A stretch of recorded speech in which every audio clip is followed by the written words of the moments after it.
questions and answers. Welcome to our May 5th live car shopping strategies. My name is Deshone. I'm known as Deshone the Auto Advisor. And over the next 60 to 90 minutes, I'm going to be sharing what we call the cars from home philosophy, the way you can shop, get bids, make your car buying simple, empower yourself, and guarantee that you did not leave any money on the table. We're going to talk about a lot of things you may not be familiar with. We're going to talk about things you have not heard before.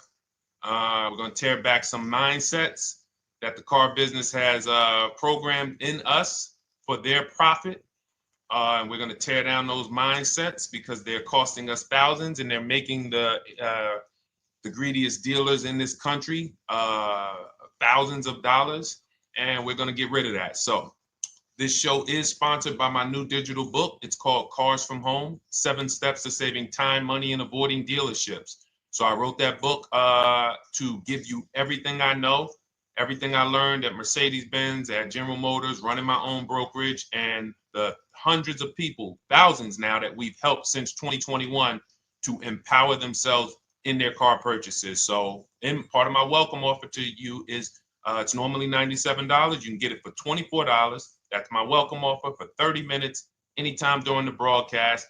As we go, you can get yours in my TikTok bio, in my Instagram bio, the YouTube comments, and the Facebook comments. It's a 75% off discount as part of my welcome offer for those of you who take action. And you'll have everything we teach here for the rest of your life. And you'll be able to move the same way you're going to hear me move and the way a lot of people I'm going to show you guys are moving. So no questions off limits. Feel free to start typing your questions. We are live on Instagram, TikTok. Hang on. I got Instagram up here. My man Dolan is moderating, so we're going to try to pull in every single one of your questions. Again, this is our May 5th live. We are live. It is Monday, so let's get to the questions. Okay, we got some coming in already on TikTok, Dolan. I see it is what it is. I'm just going to pull that one. I need to do one on shady mechanic shops. You should. If that's your area of expertise, the public needs to know from someone who's an insider what is going on in mechanic shops. I'm sure they get a lot of value. If you guys want, it is what it is to launch a channel teaching people how to avoid shady mechanic sites, type ones in the chat so he can know that he should go ahead and do that. Or she. I can't see if you're a man or woman. But let's get some questions going. Yosoy Tommy, I see you on TikTok. Interested in leasing, but I know I will go over the mileage. I drive a lot. Well, here's what you do. Give you an example. I'm leasing right now. I've never needed more than a 15,000 mile per year lease. So all of my leases have been 12,000 miles. I've never needed more than a 15,000 mile per year lease. Now, sometimes, that was because my family worked a little further from where we lived. We got a 15,000 mile per year lease, but most of the time I'm getting 12 because that's what I need. That's what I use. Now I'm paying $499 a month for this $55,000 Infinity truck. I got a 1% lease on it. I got my bids, the way we teach at Cars from Home. We're big on multiple offers. That's the only way you're going to save the big money and guarantee you got all the money is to get multiple bids. We teach you how to do that. You can do it by phone too. If you want to try to do it by phone, God bless you. We do it through email. We do it through emails and templates, and that's what we do. But I'm paying $499 a month for 12,000 miles. Now, let's just say I needed 15,000 miles. I would have bumped that lease up, and instead of $499, I'd be paying probably $30 more. So call it $530.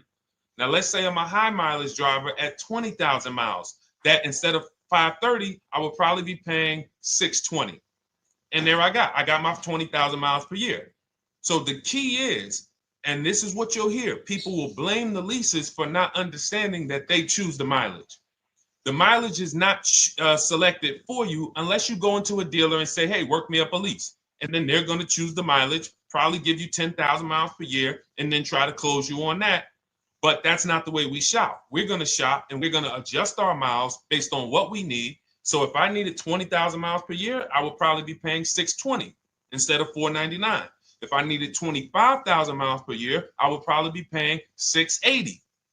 So I'm just paying, we get what we need and we enjoy our leases. because when we buy these cars and we drive ridiculous miles, we depreciate our cars, we destroy the value, and then we still have a loan on it in a lot of cases for a vehicle that we have destroyed the value in because we put 60,000 miles on it in 3 years. So our loan is moving very slow, but our vehicle's value is dropping through the ground very fast, which is typically how we end up with $15,000, $20,000, $25,000 in negative equity. I used to see it all the time in dealerships, especially when I was in when Uber took off. When Uber took off, year later, 2 years later, 3 years later, we had tons of people coming in with Hondas, coming in with various cars that had 200,000 miles on them, but they still had 3 and 4 year loans left. And, that's just a recipe for disaster. That's a recipe for disaster. So you should not be leasing, though, if you keep your cars 8 years. Some of you familiar with the 8-year rule, you understand. Everyone should not be leasing. I want to make that clear.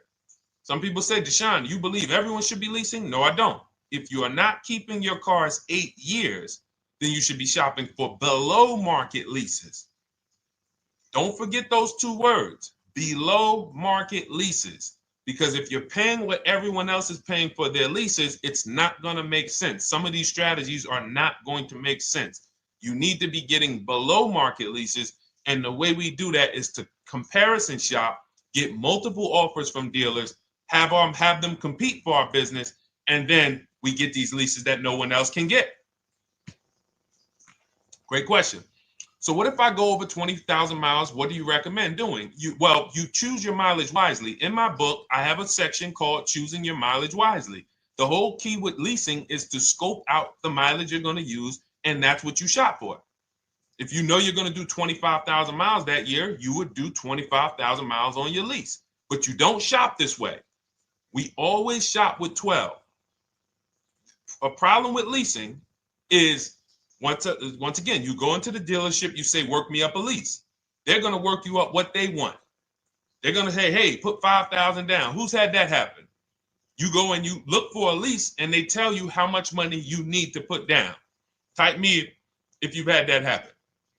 And again, welcome to everybody. This is our May 5th live. It's Monday, May 5th. Whether you're watching this today or you're watching this later today, because we will be rerunning this for those who couldn't make the show. Tell your friend they can catch it on our channels. But this is our live show. We're live every single Monday through Thursday at 12 noon. So you'll see people who will go and get blessed transition. You've had this happen. This is what you go in. They work you up a lease. Here, you need 3,000 down. Yeah, you need 3,000 plus your taxes and fees. What do you want to do? So that's them customizing our leases. We never want to do this. We want to customize our lease and run it like this, a template. All your leases you get with, ready? 12,000 miles per year. First month's payment only due at signing. That's it. 12,000 miles per year. First month's payment only due at signing. That is how you shop all of your lease offers, because this allows you to now use the 1% rule, which I didn't create. A lot of lease savvy people know about the 1% rule, where your MSRP, I'm going to just show an example of an MSRP, the price on the window sticker. Every lease is going to be brand new, guys, or either close to it. The price on the window sticker is the price we go by, the MSRP, and we're going to divide our monthly payment into the MSRP. And once we get that, the number, that's going to tell us if we got a 1% lease, if we got a 1.5% lease, if we got a 1.8% lease. And what we did was I created the 1.5% rule to know we were overpaying for leases. You don't have value when you lease something over 1.5%. But let's keep it to the point. The point is you're shopping all your leases, first month's payment due at signing, 12,000 miles per year, and then you're using the 1% to 1.5% rule to gauge the value. Once you find your best offer, that's when you go and you say, can you please adjust the mileage down to 10,000 because that's all I need, or up to 15,000 or 18,000. You shop your offers with 12. You find your best offer concerning what value is, 1%, 1.2%, 1.4%. You lock that up, and then you tell them, show me what the payment will be with 20,000 miles per year or 15,000 miles per year. That's going to keep you from walking into these 80% dealers which are never going to give you a below market deal, when they drop their prices, they're never going to drop low enough to beat their competition. That's why their name of the game is them keeping you from checking their competition. And then you avoid these people, you find those deals, and then you adjust the mileage with that dealer. But choosing your mileage is very important with a lease. And that's why you should take 5 minutes, 10 minutes, tally up your lifestyle over the next 3 years, and you choose your mileage that you need. Great question. Let's go, Dolan. I'm getting married today. Congratulations to Ash on Facebook, everybody. Ash is getting married today. Congratulations. May God bless you with a healthy, lifelong marriage. Hallelujah. All right. Angel on YouTube says, can I lease for 36 months, then purchase to have a lower payment instead of buying at a higher payment? Now, what he's asking or she's asking is, I want this new car, but if I buy the new car, then I'm going to have to pay for the new car, in which case it's too unaffordable. So can I lease it first and then buy the difference at the end? Yes, you can. Let's talk about why that's not that financially wise. There are signals, guys, that tell us we are looking at vehicles that are too expensive for us. Signals. Would anyone on here take a 50-year mortgage? Anybody? Anybody? We got some smart people on here. Anybody volunteering for the 50-year mortgage, ladies and gentlemen? Anybody? Come on, somebody.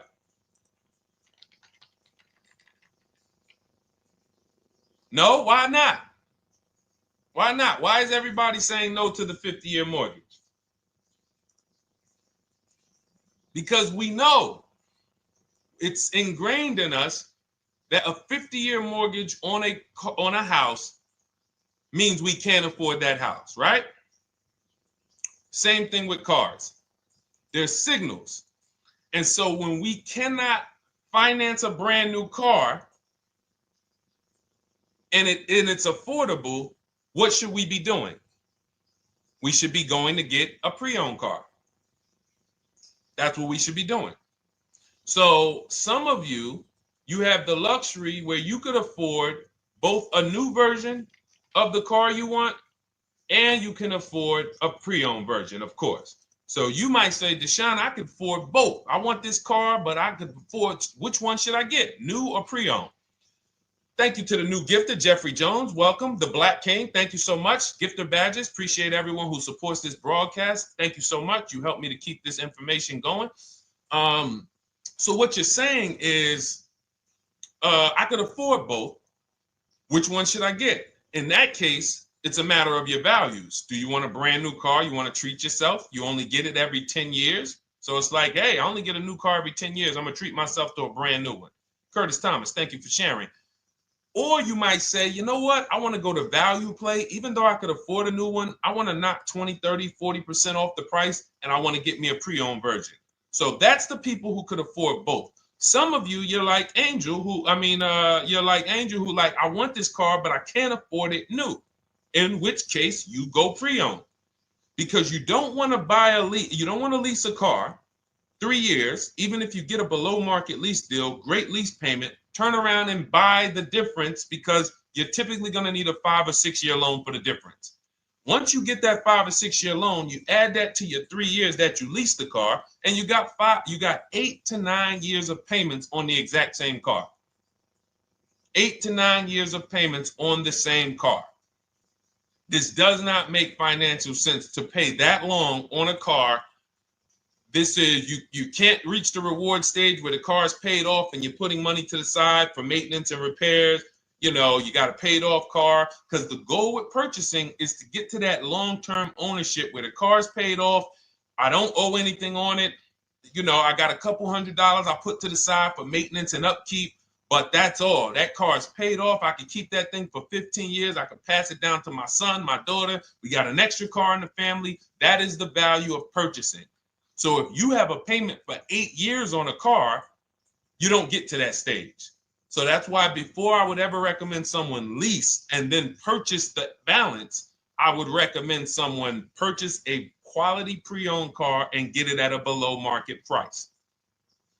Okay, does that make sense?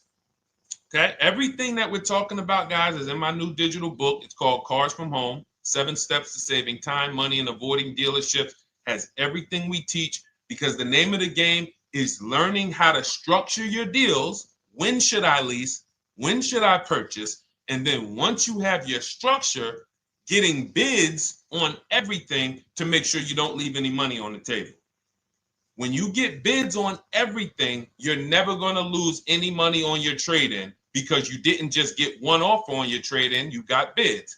You're never going to overpay for your interest rate, because you didn't get one offer on your loan, you got bids. You're never going to overpay for the new car or the used car you're buying, because you didn't get one offer on it, you got bids. And that empowers you to control the transaction. That is what we teach. That's in my new digital book, step by step. You can get your copy for 75% off, normally $97, but it's part of our welcome offer for 30 minutes. You got it in my TikTok bio, Instagram bio, YouTube comments, or the Facebook comments for $24. Okay, enjoy it, use it. All right, let's keep it going. I need to buy a car. I want to know how to buy the advertised new the new SUV vehicle for under $10,000 or even under $20,000. I don't really understand the question. Let me read it again. I need to buy a car, and I want to know how to buy the advertised new vehicle for under $10,000 or even under $20,000. Are you saying that's the discount you're looking for, or are you saying that is my budget? Please let me know. I don't quite understand. Go ahead to the next one, Dolan.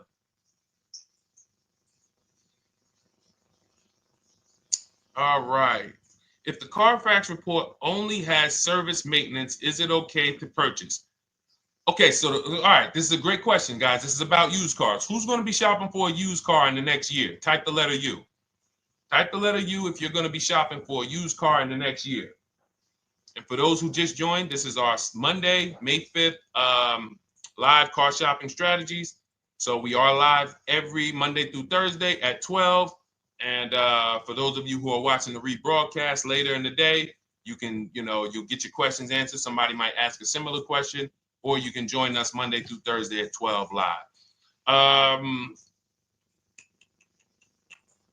Yes, so we got a lot of people who are going to be shopping for a used car. We got Buffy on Instagram, Fran Bar. Who else? A lot of people not buying? Okay. Instagram, the only people buying used cars? Okay, well, let's talk to you guys. Listen, so here's when you're looking at a used car, what you're focused on is first the service record. First the title history. What is the title history? That means, is it a salvage car? Is it a frame damage car? Is it a now, well, let's start first. Where do we find these cars? Let's start there. We're not going to lots. We're not stumbling onto people's lots. That's what they want. We do not want to go through our neighborhoods looking for used cars. Anybody who does not have a used car on a website, they're trying to take advantage of you, because that is unadvertised, that they don't want to be where the competition is. That is not the way we're going to move. And for years, it was like that. You drive past a dealership on the weekend, you see hey, oh, look, they got this nice yellow car, a nice big red car outside, and you just pull right in. That's 2005 stuff. Now, every used car, we need to be able to compare it to the whole market, which means we need to see it on a website, on a marketplace. So we're opening up, this is called my multiple marketplace strategy. We are opening up, and some of you are going to need a pen if you're going to really, or unless you're going to watch the rebroadcast, because I'm running stuff past you that, you're trying to buy a $30,000, $50,000, $100,000 car. We're not talking about how you're going to get a couple things from Amazon and, set up a little home studio for $2,000. We're talking about the second most expensive purchase most of you are going to make. So it's understand that you're going to need to focus in order to get the most out of what we're talking about. So we're going to go to the marketplaces. The marketplaces are Carvana. They sell their own inventory. CarMax, they sell their own used car inventory. Driveway, they sell their own used car inventory. We're going to go to now dealerships. AutoNation, they sell other people's, they sell their own. They buy and they relist it on their website. But then you have Car Gurus, you have Carfax, you have Kelly's Blue Book, no, not Kelly's Blue Book. You have Auto Trader, Car Gurus. So we're going to all these marketplaces, we open them right up in one tab. So now what we're doing is we're putting in our criteria, and what we want to do, we want to go 100 miles out. Even if you're not willing to drive 100 miles out, you want to see what the whole market looks like within 100 miles. So now, if you know what you can afford, then you can put in your price criteria.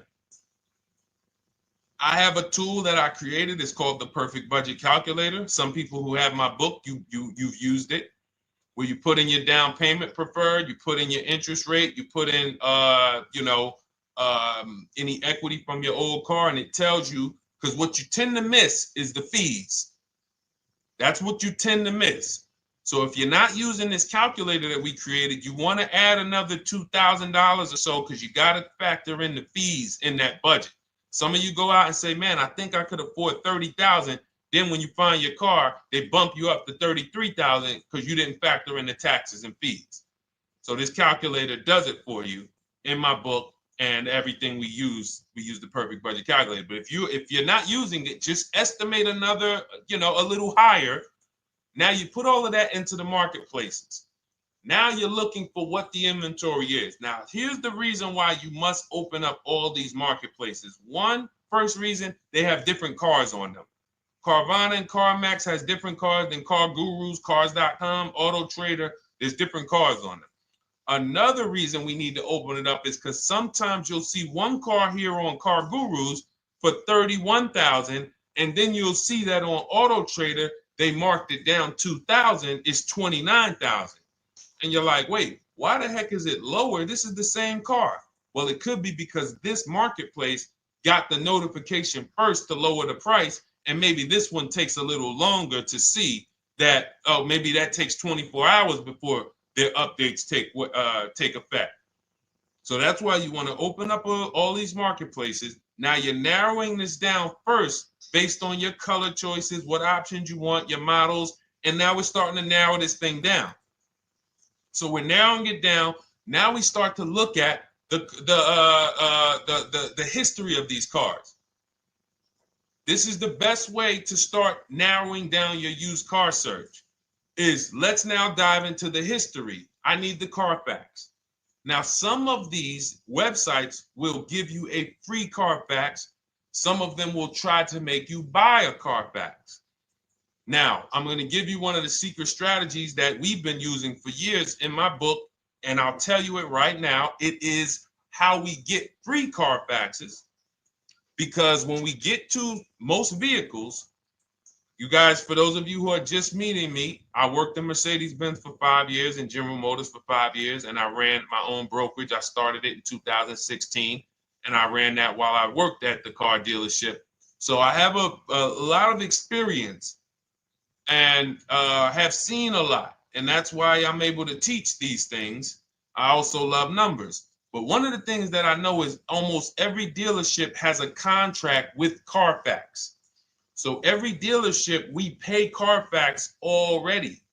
So what we're able to do is when we list our inventory on our websites, we're able to list the Carfax with it. We're able to provide that free of charge. But when we pay Auto Trader or Cars.com or Car Gurus, we are not able to actually push our Carfax to that marketplace. But if you come to our website and you find the vehicle on our website, most times you will find the Carfax for free. That is what we have been doing for years. So that now we have the Carfax, because the Carfax is the only way we can see those service records right now, because we've already narrowed it down based on, first thing we're doing is we're looking at title history, frame damage, salvage title, rebuilt title, total loss. That's the type of vehicle. The next thing we're doing to narrow it down, which is where many of you get in trouble, is you're looking at the service records. Skipping service records, buying used cars without seeing service records is disaster. The biggest indicator on if a vehicle was taken care of is what is on those service records. And if you can't see those service records, then I would not buy the car. Somebody say, oh, I'm changing the oil myself. If you don't have proof that you have changed the oil yourself, I cannot see it. I cannot see that you have maintenance this car, and that's a turnoff for me. Because now when you drive that car a year later, 2 years later, things start happening. You have no one to blame but yourself. Now the regret kicks in. Man, I knew I shouldn't have got this. But chances are, if you find a quality vehicle and you see service records on that previous owner's report, that's going to lead to a quality experience. Okay, so that's pretty much how the initial part of our multiple marketplace strategy. As you can see, we have this to a science. Nothing that we're doing is by chance. Nothing we're doing is on a whim. That is it. But let's go to some more questions. And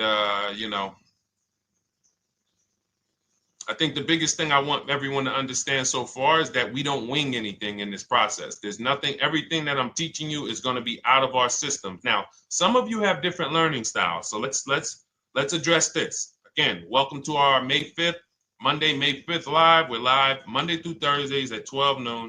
And we rebroadcast this for those who couldn't make it. You can share this with your family. Tell them, hey, visit Deshone the Auto Advisor's channel. He did a great show earlier. He answered some questions that everyone had.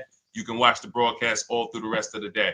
Now, but we're live every week, but we're live right now. So now the biggest, some of your learning style is different. What we teach is we have the ultimate do-it-yourself guide. This book is rated 5 stars. Thank you to everyone who's rated it on Goodreads. Just pull it up right here. For those of you who are actually on Instagram or YouTube, TikTok, you won't be able to see this right now. But the book is rated 5 stars. We appreciate you. And this is the ultimate do-it-yourself guide, whether you're new cars, used cars, leases, bad credit, how to make banks bid for your financing, high mileage driving. It's all in there, step by step. And it's a digital book, so you don't have to wait for it. As soon as you get and hopefully you get there before the 30 minutes, so you get your copy for the $24 instead of the $97. That's our welcome offer. But that's your do-it-yourself guide. Some of you, you're a do-it-with-you person, and that's Shop with Deshone. You like videos instead of reading. You want coaching. You want support. You want a community. We have 1,600 people in our Facebook group. That's our Shop with Deshone. We've had 2,200, almost 2,300 people come before you. When you see me share people like Zafrina and like Melissa and Sheree, Ken, all of these people who are, they're showing their car deals that they got. Look, took me about 30 days. He went through, past Friday, locked down 2 vehicles, 2 Yukon 2025. Said he dropped sold the BMW. They dropped the price down to 70 grand. So they took off like 5,200 for him. These are all people who are in the Shop with Deshone. Their learning style is they preferred videos. They preferred, coaching with me. But again, it's the same information. So I want to be clear. It's just your learning style. So if you are like Deshone, give me the blueprint and I will run this thing. That you're going to be like the people who send, like Marie. Marie just wanted to let you know she got our book. Using the book, I saved over $13,000 off MSRP. Now, here's where the feelings get hurt. And this is not my intention. But some of you have these same vehicles that you're going to see me sharing that our people get. And when you see what they paid for them and what they're getting off of them, you're going to see, wow, I did not get that. I did not get that type of discount. So all of you who have this 2025 GLC coupe fully loaded, she said they took $13,000 off MSRP. She got her bids from home, got my payment to be hundreds lower per month, maintenance included, no money down. We are masters at no money down deals. You should not be putting money into these cars unless you intend to keep them for 10 years and you got a great price already. You got a huge discount already. You should not be putting money into these cars. I have never done more than $1,500 out of my pocket for any lease. And when my car that I bought, I put money down on that because I bought it to keep it. But everything else, we are shopping with no money down. So you're going to see that a lot. So again, depending on your learning style, you can head to my bios and to the comment sections, open the Cars from Home Toolkit, Shop with Deshone might be right for you. I don't care how you get the information as long as you are saving the money. I don't care. If you could do it with a $24 book, do it with the book. I would rather you say, man, this guy Deshone helped me. I bought his book. I got it on the sale because he did the welcome offer for $24. And man, I done got 4, 5, 6 cars using this thing. And all I paid was $24. Congratulations. I will celebrate that. I wish that for everyone, but that's not everyone's learning style. So, okay, Dolan, let's keep it going. I'm sure we got a lot more questions coming in. Molly from Facebook, great to see you. Needed to be here. Well, I'm glad. I just ordered a new vehicle last week, expected to arrive in 3 months. I need a breakdown of how to get out if the options they want, get out of the options they want to the MSRP. Well, first of all, what you want to do is you want to get bids now. You do not want to wait. For those of you, she's ordered a car. She's scheduled to be here in 3 months, and she has not locked in her pricing. Now, the reason when we order a car, we are always getting our bids first because the closer your car comes to arrival, the less leverage you have. They know once that car comes in there, she's been waiting for 3 months. She is not going to want to walk away from this car. She is not going to want to do this all over again. And they're going to probably take a shot and say, or if you look for a discount at that point, you probably are going to be like, no, I'm sorry, we can't give it to you. So what we're going to do is we have to now send that request out. Now, there's 2 ways for you guys to do this, whether you're leasing or purchasing new cars. 2 ways for you to do this. You can do it your way, which is calling around. Calling around, not going into dealers, calling around, ask for sales managers, try to get yourself at least 5 offers. Because the only way you're going to see how overpriced the offers are is to actually get multiple offers. So I'll give you an example. I'm showing you guys on the screen what a market report looks like. So we also have a division. We shop for people's new cars and their leases if they have good credit. So when you see, oh, I tried to pull it up. It's not loading. So what you're going to see, and some of you who've used our stuff, you can testify to this. There is a huge spread between the best price and the worst price. Huge spread. So in order for you to know you actually got the best price, you need to see 4 other offers that are higher. I'm going to say that again. Thank you to all the gifters on TikTok. Thank you, Jeffrey Jones. Appreciate it.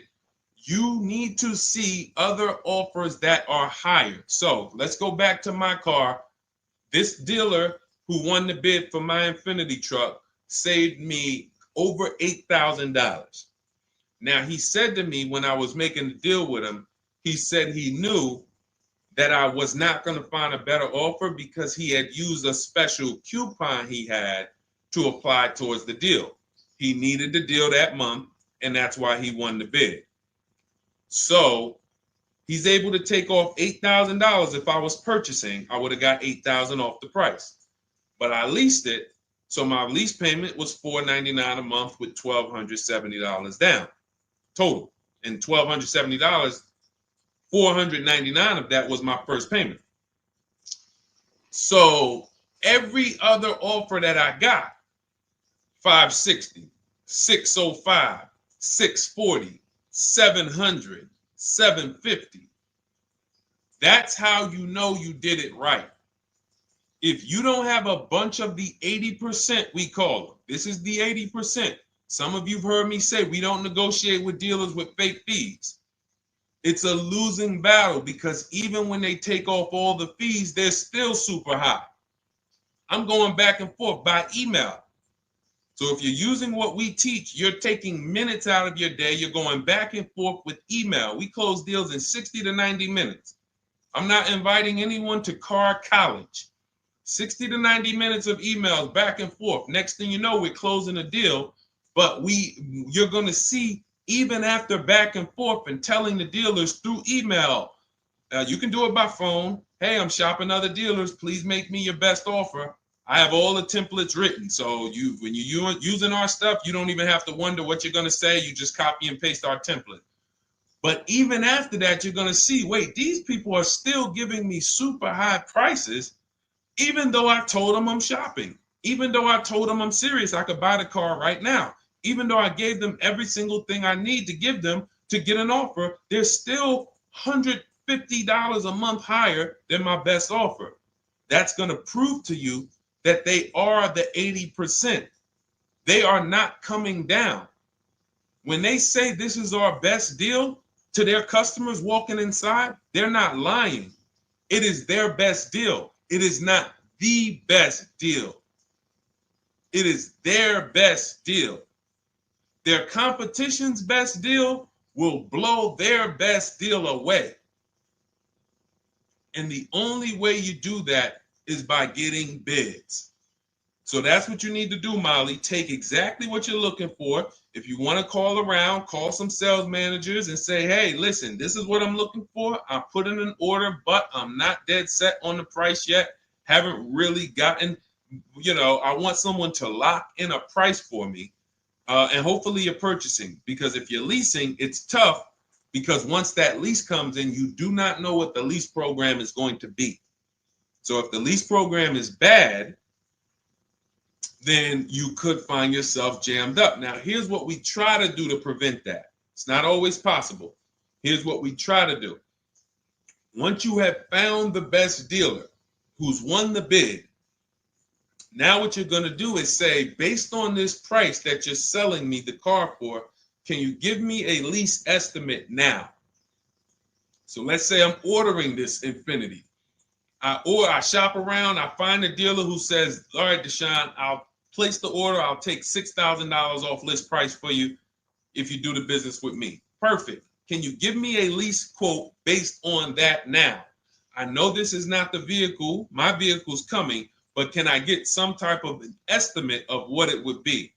And then I look at that, and if it's affordable, now I place my order. But I'm not placing an order for a lease blind, not knowing what my payment's going to be when that car gets here. Okay? Does that make sense? I know I may be typing, this is heavy. That's why I told you guys, when you're here with us in car buying, below market car buying strategies, this is like short 60 to 90 minute master classes. This is not lives where I'm showing you how to make macaroni and cheese and turkey and like, okay, yeah, you got your music playing in the background. Hey, listen, all right, what I need? Oh, hand me the Sazon. No, you could do multiple things. This is heavy finance talk for 60 to 90 minutes, and it will change your life. And I just saw my girl, Lisa. Lisa, good to see you. Lisa's been, she's been learning from us and rocking with Cars from Home. Let me see. I'm glad you clarified, even if no money down on the lease, you still really have to give them the first month's amount. Yes, I don't know what I'm going to do yet, buy or lease. No matter, I'm learning lots and sharing with my peeps. Thank you, Lisa. Thank you. Now, technically, you don't have to give them the first month's payment either. What I do is our templates all involve shopping, first month payment due at signing. But if I wanted to, so let's say, for example, on this $499 a month lease I got on the Infiniti, and I'll actually will add this because I'm glad you said that.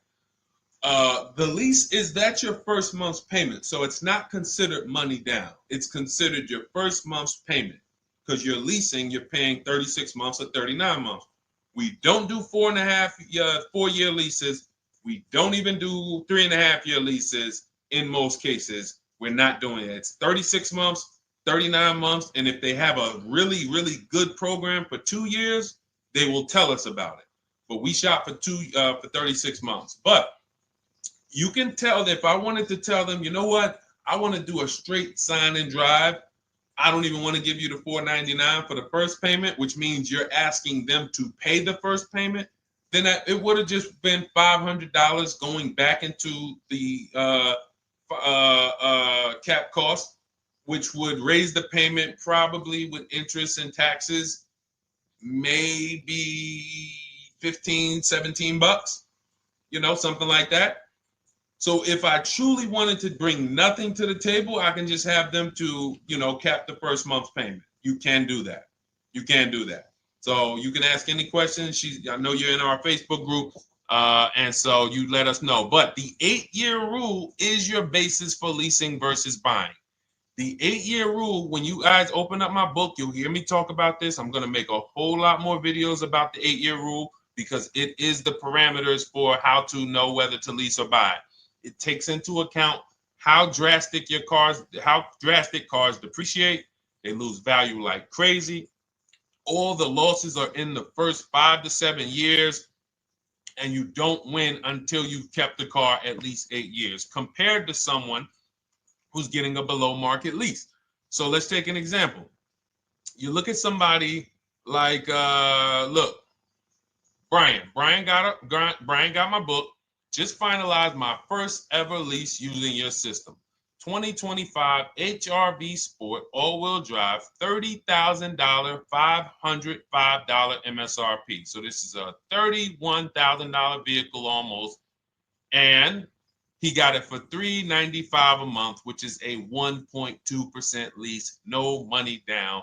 Now, his initial quote from this dealer was $434. This is the winning dealer.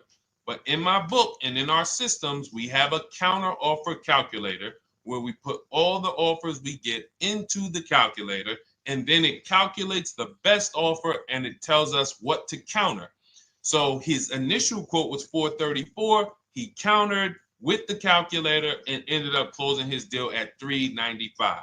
So these are the people that, for all of you who you're like, wow, are there any cars out there with a $300 payment anymore? Well, if you're buying a car, you are buying it at a $300 payment. You could only spend, who knows, every $5,000 on a vehicle is about how much per month? Every $5,000. When you're looking at a car, every $5,000 on a 5-year loan, which is what you should be defaulting to, is about how much per month. Thank you, Nikki. Nikki got a #1 gifter badge. And I don't really know what all of that stuff means, but I definitely appreciate it. The Black King, thank you so much. I just know it means you guys support the show. So I appreciate it. So who knows? Every Nucci Graham is and I wanna Nucci Graham will address you next, because as soon as you get your book, on the thank you page it says, "Thank you for your purchase. Click below to open your book." So we'll address that shortly. But okay, thank you, Lisa. Yes, every $5,000, and Nikki, $100. So this keeps you in the safe zone. When you are looking for how much loan I'm going to take, you are looking and saying, every $5,000 is going to cost me roughly $100 per month. So if I want to spend $400, then my loan needs to be about $20,000, which means I'm looking at this car. If I'm going to buy it for $23,000 plus fees, and I want to be at $400, I'm going to have to come up with some more money down, because I need to get my payment here. I need a $20,000 loan. I'm not going to go in looking at a $20,000 car and thinking, man, can they get me to $250 a month on this? No money down, because the math doesn't make sense. Because the only way they can get you to that is to put you in a 7 or 8 or 9 year loan, which is a horrible deal. And they've done it to a lot of people, because you go in and you just say, get me to this monthly payment. And they're like, well, you didn't say how long. You come in later, hey, man, my loan is, I remember, man, a guy called me, and this is, unfortunately, people are not trained to look at how long their loan is. Early in my career, I think I was still with General Motors, and a guy came in and he had some vehicle, And he was like, D, could you look at this, man, and tell me, because I don't, I'm trying to get out this thing, man. They telling me I can't get out of it now. That's a recipe. You bury yourself when you make these types of moves. They're saying I can't get out. I looked at his contract. It was a 96-month loan. 96-month loan. So he's in a 96-month loan at a high payment. He's going nowhere. And what it came from is him going in and saying, hey, get me to this payment. My payment's affordable, but how long is the payment? That determines what you're paying for the car. So when we say, yo, are there $300 payments out there? I'm showing you. Leasing, there's cars you can drive 30,000 miles, $30,000 cars, beautiful vehicles, payments in the threes when you're shopping and getting bids, and you're finding vehicles with great lease deals. At the same time, on a pre-owned car, that's only going to get you under 20 grand, between 15 and 20 grand. So it's about getting the most for your money. And getting the most for your money, you must take into account the 8-year rule. If I'm not keeping a car 8 years, I should be shopping for a below market lease. I'm not tying up any of my money in this car because I'm not keeping it long enough to have all of that money benefit me. Does that make sense? Type ones if that makes sense. Type dollar signs if that makes sense, because this is about money. If I'm not keeping the car 8 years, then all the money I'm going to tie up in the car to pay for it, to pay off the loan, to do the maintenance, to change the tires, to change the brakes, to change the oil, to change the brake fluid, the transmission, all of the money I'm putting in that car, just normal maintenance. I didn't say anything broke. Normal maintenance over 7 years. I'm not going to keep the car long enough to have that make sense. Whereas had I leased, I'm just below market leases. I'm just literally paying cents on the dollar, changing my oil. Most of the times I'm out the car before I need brakes, unless some of you are driving 15,000 mile a year leases, and then sometimes you will replace the brake, but it still does not compare to the cost of purchasing. And throughout the show, I'm gonna show a lot more lease deals and a lot more discounts. But the reason why I show you guys the lease deals is because the money doesn't lie. Unless you're just hell bent on paying more, the money does not lie. You can't compare when I was, I'm driving $40,000 cars, my payments have a 3 in front of them, and my friends are driving $20,000 cars and their payments have a 3 in front of them. And those cars are used, need maintenance, warranties done ran out after 4 years. I'm over here driving brand new cars, problem free, and they're paying the same amount or more than me, and they're driving inferior products. And then once they really get tired of the car, they go ahead and they trade it in and they start the process all over again. So it's bad financial advice that the car business never trained on, and they just love for people to be ignorant. But we're not going to be ignorant here. All right, Dolan, let's keep it going. By the way, all of you who just joined, this is our Monday, May 5th live. We are live every Monday through Thursday at noon. So for those of you who may be watching the rebroadcast, we rebroadcast the show all through the day. So for those who missed the show, you can either, or some of you want to tell your friends, oh, hey, you're shopping for a car, go watch this show. And we'll rebroadcast this show all through the day. And we rebroadcast all the episodes through the weekend. So for those of you who didn't have time, you're like, man, I want to catch up on all the shows, all the questions that were asked. We'll rebroadcast those through the weekend. But we are live every Monday through Thursday between 12 and usually 1:30. You can have your friends and family tap in. You can bring your questions, and we try to get to as many as we can. All right, Dolan, let's keep it moving. Let's get to some more. What are the companies for loans? Well, there's a lot of them. First thing you want to do is, so we teach something called the bank bidding war. This is a question, because here's my question to you guys. Where do you get your car loans from? Here's my question to you. And I'm going to tell you how we should change the answer, because I know what some of your answers are going to be. Where do you get your car loan from? Some of you are going to say my bank. Some of you are going to say the credit union. Some of you are going to say the dealership. But all of those are not the answers we want to go with anymore. Here's the answer. You got it, Nikki. I love Nikki. Whoever gives me the best rate. That is going to be the answer moving forward. If you're using what we're teaching, that's your answer. Whoever gives me the best rate. What, in other words, whoever wins the bid. So what we're doing is we are not just going to our credit union and having them run our credit, give us a rate, and now we going out and we're shopping with a check in hand and we're shopping with our back against the wall because the bank says, well, hey, you know, your pre-approval expires May 17th, so you hurry up and find a car or you're going to have to come back and run your credit again. Now we're over here and our bank is putting our back against the wall. That's ridiculous. So what we do is we use what you should do is you should look at the average interest rate. If you have average credit, look at the average interest rate, and then you use that to budget. Again, I have a calculator that we invented. It's a proprietary calculator. You can't find it on Google. It's in my book. It's in our course, Shop with Deshone, in our checklist, our video checklist.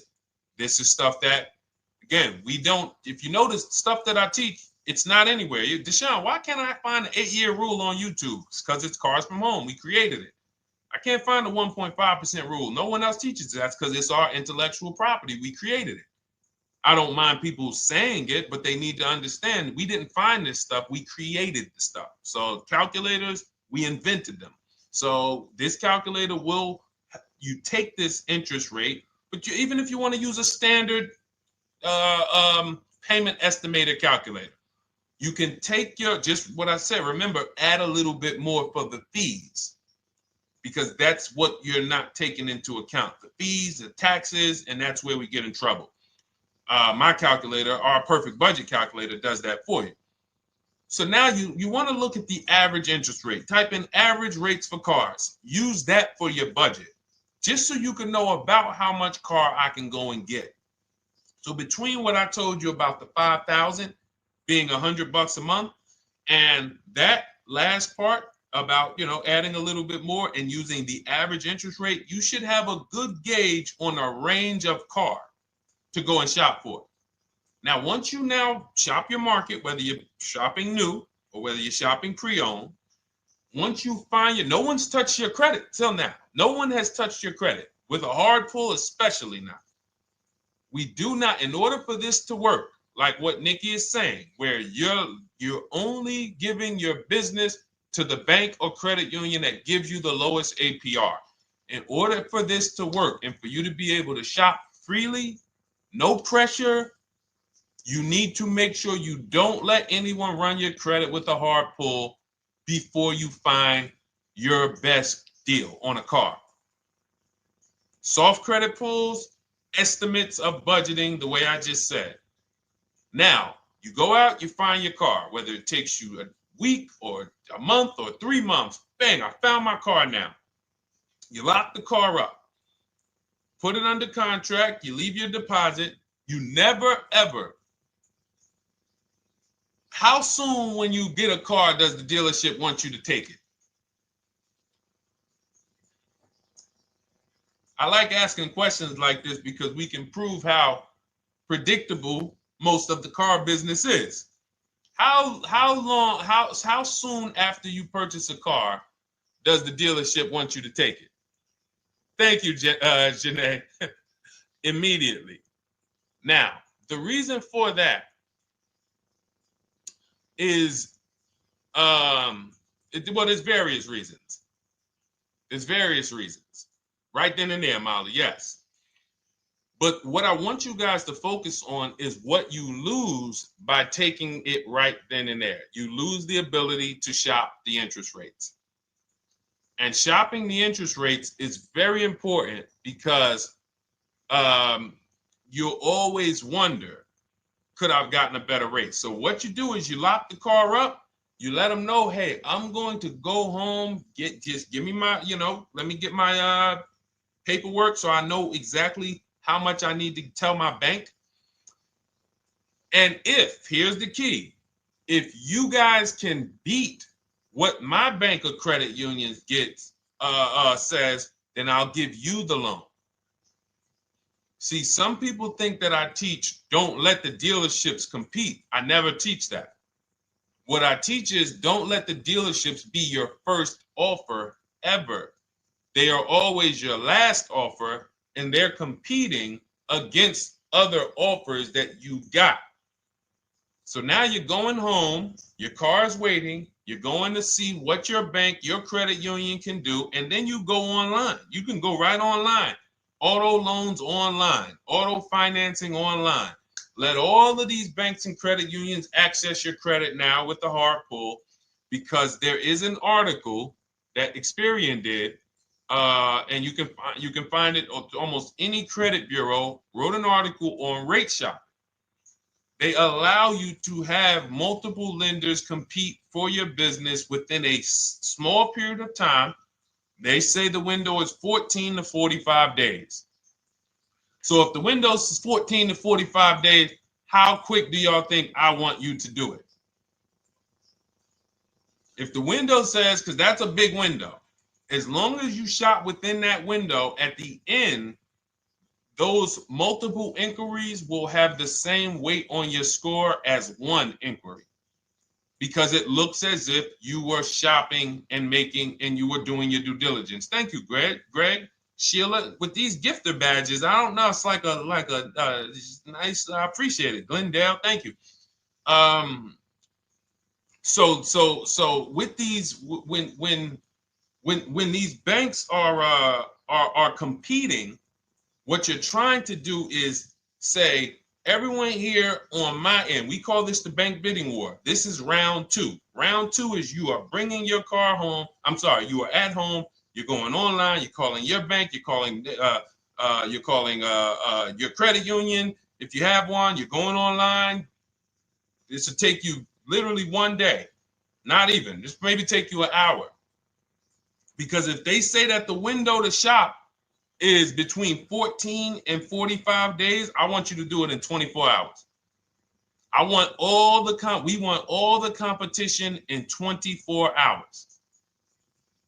Because that guarantees we are way within the window. They're going to look and see, wow, this person bought a car. They had multiple lenders competing in a small period of time. They're not out here just letting people run their credit over, every week. Some new banks running their credit. So now you call the dealership afterwards. You say, hey, the best offer I got was from such and such credit union or such and such bank. If you guys can beat it, I'll give you the business. You allow the dealer to now shop you to their banks. In which case, they're going to call you and say, hey, good news, we got you a better rate. Or, hey, good news, we couldn't beat the rate, but we can match it. In which case, they save you the time, they save you the paperwork. Or they're going to say, hey, listen, that's a great rate you got. We can't beat that. None of my banks can beat it. And in which case, we guarantee all around we got the best rate, which is the goal we're looking for. As Nikki said, I'm only giving my business to who gave me the best rate. That is the bank bidding war. So when you get your digital book, Cars from Home, you'll get that in writing. We also have it in our Shop with Deshone video checklist. For those of you who are more do-it-with-me types, again, we're all about your learning style. And some of you just like, Deshone, I see you. Can you shop for us? What are these? I'm seeing a lot of you guys shop for people, new cars, new cars, leases only. And you have to have good credit. Your FICO scores need to be over 670, all of them. But if you don't, again, same result. We've been helping people get these results since 2021. And again, I am all about speed. These are short videos. The book is boom, action steps, action, action, action, action. I'm not trying to teach you everything about cars. I'm trying to walk you through a path, a 7-step path to get to the result you want all the time. Okay, I'm not taking you to car college. You're not going into the car business. You just need to know how to get the best deal. And that's what it's about, step by step. Okay, but for those of you who are just coming on, this whole show is sponsored by my new digital book. It's called Cars from Home, 7 Steps to Saving Time, Money, and Avoiding Dealerships. It's a digital book. Everything we teach about new cars, used cars, leases, below market financing, high mileage driving tips, bad credit tips for those of you who have your credit is not going to qualify you for everything else we're talking about. You need specific strategy. We have that specifically for people with bad credit inside my book and inside Shop with Deshone. So that's why I never believe in one size fits all car buying advice, because all of you are in different situations. So how does somebody look saying, you all should do this? We're all in a different situation. I have a trade-in. He doesn't. He has a lease that's coming due. He doesn't. Oh, he has a lease that's coming due. He has equity in it. We need to help him get that equity out. He has a lease. It has an equity, but it has a third-party restriction. We can't talk to people the same. That's why everything we do is custom and letting you know, no matter what your situation is, it's very common to us. Very, very common. So, all right, let's keep it going. We got some more time, Dolan. Pull them up. More questions. All right, yeah, I see we got a couple more coming in on TikTok. How do I get the book? Well, the book is in my TikTok bio. In my Instagram bio, there's a website there. It's Cars from Home Toolkit. And then you'll see the welcome special for $24. So the book is normally $97, but as part of our welcome special, you got 30 minutes to get yours for $24. So you won't pay the $94. You get 75% off. We also have a link for you guys on Facebook and YouTube in the comment section so you can get your copy. And if you're going to spend a couple more minutes with us, I would appreciate if you share the broadcast with one person that you care about, so that can help. We can help get this information out, and we can help change lives. If you didn't receive your ebook, well, first of all, as soon as you purchase your book, you're going to see a thank you page. It says thank you. Screenshot this page, and then it says below, click the link below to open your book. So you actually get the link to open it as soon as you make the purchase. And then I say I also emailed you a copy. So sometimes people type their email in, one letter's wrong. Obviously, we can't send a book to an incorrect email, which is why I have my support team's email right on there, so that if you don't see that book within 5 to 10 minutes, you email my support team, hey, I didn't get the book. They'll get you the book right away. So as you can see, I want you to, Dolan, can you put up, do we have anywhere with, we can put up the support team's email for this person, and just send an email to support. There you go. Thank you so much. Support at Deshone the Auto Advisor. Thank you, Dolan. Best moderator in the world. All right, so shoot them an email. Just let them know. Give them your first and last name, and they'll check the record, make sure that we have a purchase from you, and they'll send you your book right away, so you can dig right into it. Okay? All right, let's keep it. We work with clients all around the country. What I'll start doing, I wanted to bring some on here today, but I can't load them up. The system is showing an error. So I got a lot of people. I always bring tests. I always like to show results. So, you know, I'm a results person. So you'll see a lot of people that I share. Brian, who has our book, and, you know, his lease, Marie with her $13,000 off. All of these people made deals from home. They were not in a dealership negotiating this. You got, look, Frank, I bought your book, used your system, and just closed my deal and have positive results to report. I love when y'all email me, by the way. Like, please continue to do this. A caveat is I wanted a just released 2026 Genesis G70 Advanced, and there are no incentives. I could have gotten incentives on the 2025. However, I wanted the 2026, and I was willing to pay. So even with high demand cars, even with cars that are rare, this is the situation. I reached out to 20 dealers, and I received 9 offers for 36 months, 12,000 miles on a $58,000 MSRP. The initial offers range from $1049 to $901, with everything in between. I counter offered using the calculator that we have, and closed the deal at $815 on a $58,000 MSRP. That's a 1.4% deal.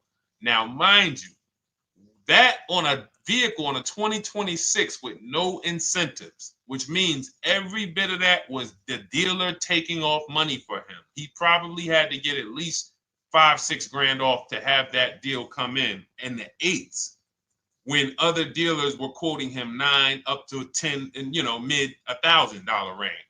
So, you know, but so I show the book testimonials. I show my Shop with Deshone testimonials. But I want to start bringing these market reports so you guys could actually see that's our team shopping all around the country. And that allows us to stay, we're able to just stay on top of the market, like from state to state. It proves like this stuff is not, oh, if you're in New Jersey, the deals are better. Yeah, if you're in Florida, the deals are better. If it's California, we don't have deals out here. All of this stuff is not true. And thank God we have people using the Cars from Home systems, be it by book or be it by our video checklist, or be it us shopping for people all around the country where we can tell you beyond a shadow of a doubt. I can show you market reports from Texas, from Oklahoma, from South Dakota. We did a deal for a Mazda, a South Dakota deal, Nebraska, California, Florida, Georgia. We're shopping for people all around the country. And there's great deals everywhere in the country when you know how to make dealers bid. Because you're always going to find that 20% dealer who just wants to beat their competition. They're the best in the region. And you got to go out to find them. You got to have a system to find them.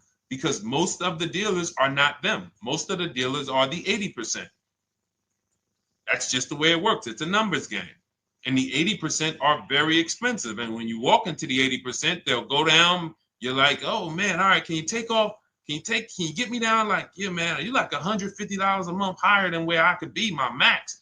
And they go back and forth. They're like, man, I could take off $50 a month. Ah, man, that's the best you could do. And then next thing you know, you get down to 100. Yeah, all right, we'll take off $100 a month. And you're like, all right, I guess I'll take that. You don't realize that a 20% dealer, not only were they nowhere near your max budget, they were $100 less than your max. You're talking to the 80%. The 80%, when they come down, they're still here. The 20% are here. So you're over here with an 80% dealer walking into these dealers. 8 out of 10 dealers over here are 80% dealers. So y'all talking them down like this, and y'all thinking we winning. Oh, I talked them down to this. Meanwhile, the 20% dealers are here. 20% dealers will launch a bid. We gotta cut. Oh man, if this thing wasn't broken, tomorrow's show, I'm gonna bring on a lot more market reports. We got dealers who come right out. We getting offers 700, 790, 820. Dealer come right out 650. Boom, blow everybody away. Like, oh, let's go. We got a winner. Looks like we got a winner here. That's it. And then it becomes fun.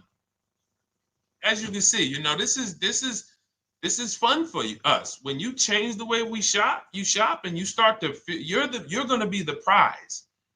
You're going to be the prize. So anyway, let's keep it moving. For those of you who have gotten your book, I look forward to you using it, empowering yourself, having these same results. For those who didn't know about the book, it is a digital book. You can get your copy for 75% off for 30 minutes in my TikTok bio, my Instagram bio, the YouTube comments, and the Facebook comment. And for those of you who've been on and you still don't quite trust us, you want to get started with maybe some free advice, go grab our cheat sheets. We have our free cheat sheets in my Cars from Home toolkit, totally free. Test us, look at the cheat sheets, look at the strategies, look at the emails I'm going to send, guiding. Like I don't play around. So if you want to just say, test out, let me hear some free advice, start with our cheat sheets. All right. Yes, I'd actually answered that when I read that comment, Dolan, on TikTok about do we work with clients in New Jersey and New York? Well, yes. When it comes to shopping done for you, if you open the Cars from Home toolkit and you're like, Deshone, I just want to relax at home. You guys go shop the market for me. If you have good credit, FICO scores over 670, and you have and you're shopping for a new car or a lease, you can book a call with us. We can see if we can help you. Book a 10-minute call. It's free. And we can see if we can help you. Is it best to lease a car if you're currently underwater? Ooh, if I was underwater right now, let's just say I have 15,000 negative equity. I made a bad deal during the pandemic. I'm upside down and I'm like, man, I got to get out of this car. But and first of all, I know I should be leasing because now we know the 8-year rule. The 8-year rule says if we're not buying our cars to keep them at least 8 years, we should be shopping for below market leases. We're going to pay a lot less money. Below market leases, not normal leases. Very important. So what I'm going to do is I'm going to actually right now look for an electric vehicle that I could lease because some electric vehicles right now, we're getting under 1%. We're getting 0.88% leases. We're getting 0.79% leases, because if you do your bidding, you're going to see. Now, again, if you want to call around for your multiple offers, you can do that. I'd rather you call around than to do what you've been doing. I'd rather you, with your new cars and your leases, call around before you walk. That's better than what you've been doing. But if you're like, Deshone, I don't want to talk. I don't want to wonder what I'm going to say. I just want to copy and paste. That's the Cars from Home way. Either way, you get your 5 offers, and you're going to see now, my best offer on this $40,000 electric car might be $320 a month. So I'm now driving a $40,000 car. If I didn't have my negative equity, then I would be driving it for $320. But now I got to bring this negative equity over. Now, the reason why you want to look at these electric cars for this is because if you try to bring a bunch of negative equity over, what ends up happening is you're now messing up the loan to value ratios, and the bank won't approve it. So you might go in and look at a $40,000 car, and now you bring this 15 grand of negative equity, and the bank is saying, we're not going to loan $55,000 on a $40,000 car. We're not doing that. So that's when they'll say, some of you may have heard this before, you have to put money down. They'll say, we can't get you approved unless you can put $3,000 down, $5,000 down. You have too much negative equity, and the bank is not going to approve it all. But when you get your bids on some of these electric cars, you're going to get $10,000, $15,000 off. And this is specifically what I would be looking for. I would be looking for the electric vehicle that when I get my bids, I'm saving 15 to 18 to 20 grand off. And if you guys don't think that's possible, you haven't been here for long. You know, this is Milligan. She bought her Mercedes EQE last year. She literally, MSRP of her car was $79,245. She got almost $30,000 off the vehicle. Almost $30,000 off the vehicle. $51,359 is her price. $79,000 vehicle. She got it after rebates, after discounts, after everything. $51,359. So you take a vehicle that you can get a huge amount of money off, then you bring your negative equity over. So now that payment goes from $320. Yes, it might go up to $575 or $600 even. But I know I'm in a nice car now. I'm in a brand new car, and after 3 years, I'm done with that negative equity. So that's what I would be doing. And if God forbid the car gets totaled while you're driving, you're out of the negative equity in a lease. So if I rolled that negative equity, 15 grand over to this car, now I'm driving it. Boom. All right, I got this electric car. I'm out of the negative equity. I got a good value. I'm in a $40,000 car. My payment is affordable. Now I'm driving. Oh, shoot, car gets totaled. I'm out. I can go get me another car now. I can go and get the same exact car, but I can get it for $320 now. So, you know, that actually is the reason why people commit insurance fraud and total their cars or get them stolen intentionally. But no, that's just something to keep in mind. Something to keep in mind. Because most of you, when you start leasing, you're going to see that was my reason for negative equity. That was my reason I kept having negative equity, is because I wasn't leasing. And that was the reason I was paying more money for cars than I should have, because I wasn't leasing. And again, the key is getting below market leases. You walk into a dealership and say, work me up a lease, you're not going to have these payments that, you know, we're talking about here. It has to be below market leases. That comes through multiple offers. Only way. All right, let's keep it going. A lot more questions. No gap then. Is that your first time leasing?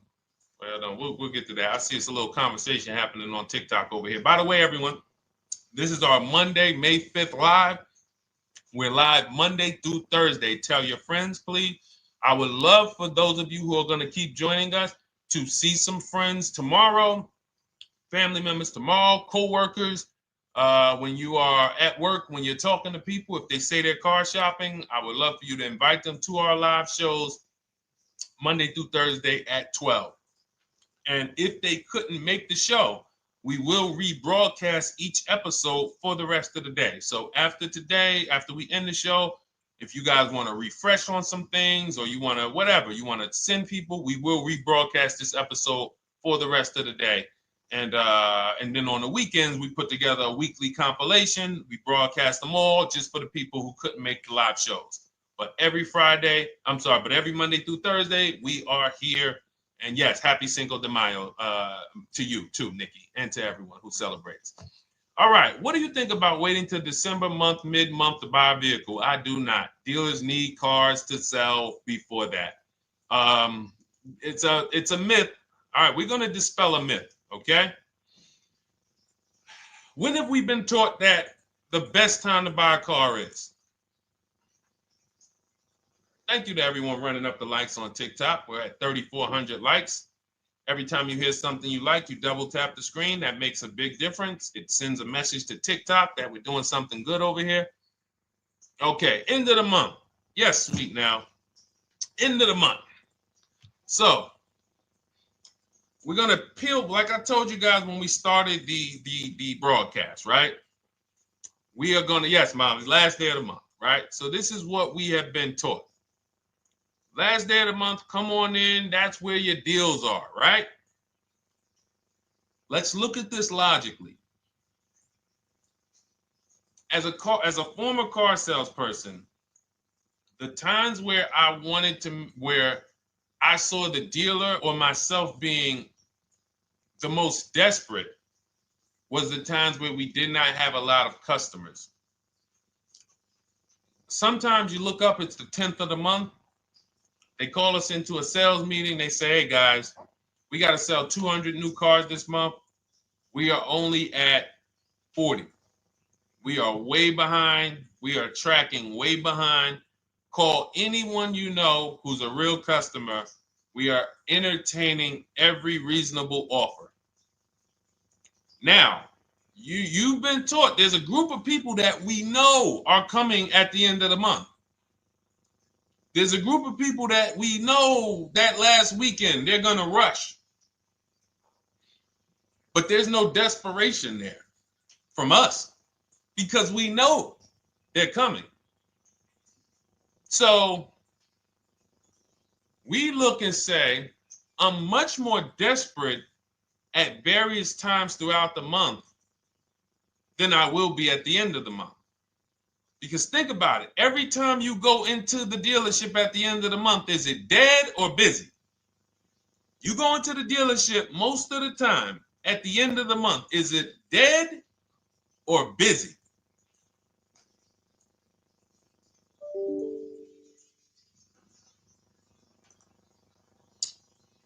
Thank you. It's a zoo. It's a zoo. Customers everywhere. That means all the car salesmen are not worried about making a deal. In fact, they're looking at you and saying, hey, Molly, thank you. Listen, I know the payment's $780 a month. I know you said you wanted to be at $499, but we've been going back and forth. Can you work your way up, get closer to the $780? Because they know now we can take a shot. Because we have some other customers behind you, Molly. Did you see the people walking out? These people just walked out. They're mad. We don't have enough salesmen here. We got people waiting 40 minutes to speak with somebody. Do you think you're getting the best deal when that's the energy? Yes or no? Let's just be honest here. See, you might forget some of the lessons that we teach if you don't have our books and if you're not in our video checklist and coaching. You might forget some of the lessons, but hopefully you won't forget the stories. So you walk in the dealership at the end of the month, the place is a zoo. It's people everywhere. They're ringing bells. They got the big clown, donuts around. Hey, you want a donut? Do we think there's desperation? Thank you, Sheila. Thank you, Molly. There's no desperation here. And they don't magically wait till the end of every month to hit their numbers. Some dealers hit their numbers at the 25th of the month. Numbers are hit. We still got people coming in end of the month. So What we want to do to answer the question is we want to be positioned. What I like you to do, for those of you who are in an emergency situation, you need a car in a week, in 2 weeks, that's fine. Everything we teach can guide you. We've had people who got their cars in 3 days. Like that's not something that is let's see. This is my second go around, much easier, more relaxing experience. Calculator definitely helps. Turned in my CRV, got a 2022 Marcus, some dealers wouldn't do. Somebody, I wanted to read you somebody who got their car in like 3 days, 5 days. That's normal. Again, like I said, we're not taking you to car college here. Like you know, our step-by-step programs can get you to your cars in less than a week, 90 minutes. But you don't want all your car shopping to be emergencies, because here's where you want to be. You want to be able to say no for up to 3 months. Reason is, there's a group of people that walk into the dealerships. They're there right now. They're desperate. They're giving off desperate energy. They can't say no. They back themselves into a corner for whatever reason. If their leases are up, maybe they don't know you can get an extension. If your lease is up this month, you can call. You can get yourself an extension for 1 month. Some leases will be extended up to 3 months, up to 6 months. Those of you who have cars and you're like, Deshone, I'm shopping for a new car, but I don't need it. I just, my car still got some life to it, but, I want to look for something new. This is a position of power to be in. This is where you want to be. You want to be able to say to yourself, all right, let me look at the offers this month in May. All right, I'm going to follow up next month because the offers change. The used car market changes. The lease prices change. The dealer desperation, it changes. I'm not letting tariffs push me into doing something and making a bad deal. I'm not doing it. I'm not worried about tariffs coming, because there's going to be deals no matter what. If the prices of the new cars go up, what happens to the prices of our used cars that we're going to be selling? See, that's how we really won during COVID. Some people who've been with me since 2021, that's how we were winning. My man John Shaw, he was one of the first people. David Isaacs came in, got his BMW. Yes, the lease prices were slightly higher back then. We were still getting under 1.5. We were still getting 1.4. John got a 1.2 on a Jeep Wrangler, but we were selling our old cars for 8, 10, 12 grand more than they would be worth today. So even if the new car market goes up, we know how to maximize the prices of the cars we're getting rid of, and we're going to offset it. So we want to position ourselves to be able to say no. That is the strength. That's the leverage where we can say, you know what? All right, I'm going to follow up next month. Now we're telling the dealers right up front, hey, call me. I'm good between now and June 18th. I'm good between now and July 20th. So now what those dealers say is, okay, this is a serious customer. By the way, we have all this in templates. In my book, you fill out the template, you fill in, here's the day you can buy a car. This is your deadline. When we blast it out, these are things you can call dealers and you can tell them, hey, I'm good between now and anytime before the summer. Call me if you get a black one with the red seats and this package in it. If you want to call around, you want to do it that way, you could do that. But what you're letting them know is, call me when you want to make a deal. I can make a deal today. Let me see the numbers today. Great. All right. If sometimes you'll see that a car is a little bit out of the range we want it to be in, you might say, man, I'm looking for it to be around, 505. This thing's coming in about 550. Okay, maybe I'll check next month, see if the program gets better. You might say, all right, dealers are saying to some of you shopping for cars that maybe every dealer is not going to have it. When you reach out to the dealers, only 5, 6 dealers have it. But they say, hey, I got something coming in May. I got something coming end of May, June. Is that good for you? See, they're desperate customers. They can't say yes to that because they back themselves into a corner. But you guys now operating with a 90-day shopping cycle. If a deal comes today, I'm jumping on it. But if you got something coming next month, I'm jumping on that. Call me when you're desperate. Call me when y'all have that meeting. Hey guys, we're way behind. Listen, we need a deal. I'll take any deal right now. Hey, is that person that Sheila McCauley, you know, that last month, her number, we couldn't make that deal last month. Did she get a call yet? Hey Sheila, did you get a call yet? No, I'm still waiting. Okay, great. We can get to your number now. Perfect. Thank you. Positioned. So we want you to be positioned when you use what we teach, whether it's the Cars from Home digital book, whether it's the Shop with Deshone. For those of you who are like, Deshone, let's do this together. I want the checklist videos. I want coaching. I want to be able to pop into the Facebook group, ask around. We can't give you that for $24. No author can give you the support. I got tons of books. There to Be a Man, In His Steps, Tony Robbins' book. None of these authors can give me support for the price I paid for their book. That just can't happen. But some of you are like, you know what? This is a big investment. I want to make sure I have access to, you know, systems for life. That's the Shop with Deshone done for you video checklist. And then you got coaching direct with me in our Zoom calls every first and third Wednesday. Twice a month we do. And then we got our private Facebook group with 1,600 people. And then some of them are sharp as me. I'm telling you, let's look at, you know, y'all know I brag about Rosalie. If you like Rosalie, if girl got 4 cars in within a year, you know. Her first car was the Infinity. She got her Infinity truck.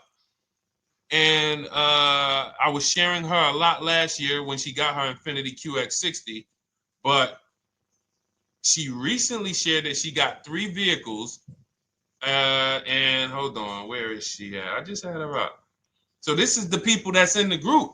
Like, look, 3 vehicles. Big shout out to Deshone the Auto Advisor for making these incredible deals happen. 3 new leases for my sons with only first month's payment down. She got a Nissan Rogue, almost $37,000 vehicle, $399 a month, no money down. Mazda CX-30 Sport, $28,000 vehicle, $28,300, $339 a month. That's a 1.2% lease. And she got a Mazda CX-50 Premium Plus, $40,400 vehicle, $420 a month. 2 1% leases and a 1.2% lease. And the cherry on top, she says, I sold 2 leases. Some of you don't even know you could sell a lease. She said, I sold 2 leases. She had equity. Now, not every lease has equity. But if 8 out of 10 leases don't have equity, then 2 out of 10 do. So if you've just been dropping your leases off at the dealership, hey, here's my old lease. Let me get the new one. Hey, here's my old lease. And you have not assessed the equity. Could there be equity in it? Imagine how much money you've left on the table. Imagine how much, wow, I didn't even know you could sell leases. She sold 2 leases, 2 2021 Elantras, walked away with $6,737 in equity. Deshone, I could not have done this without you. Your program is a game changer. So this is what we want.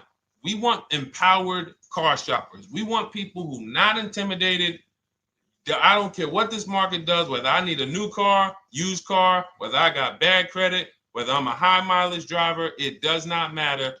We have strategies to make sure you are going to win in this market or any market.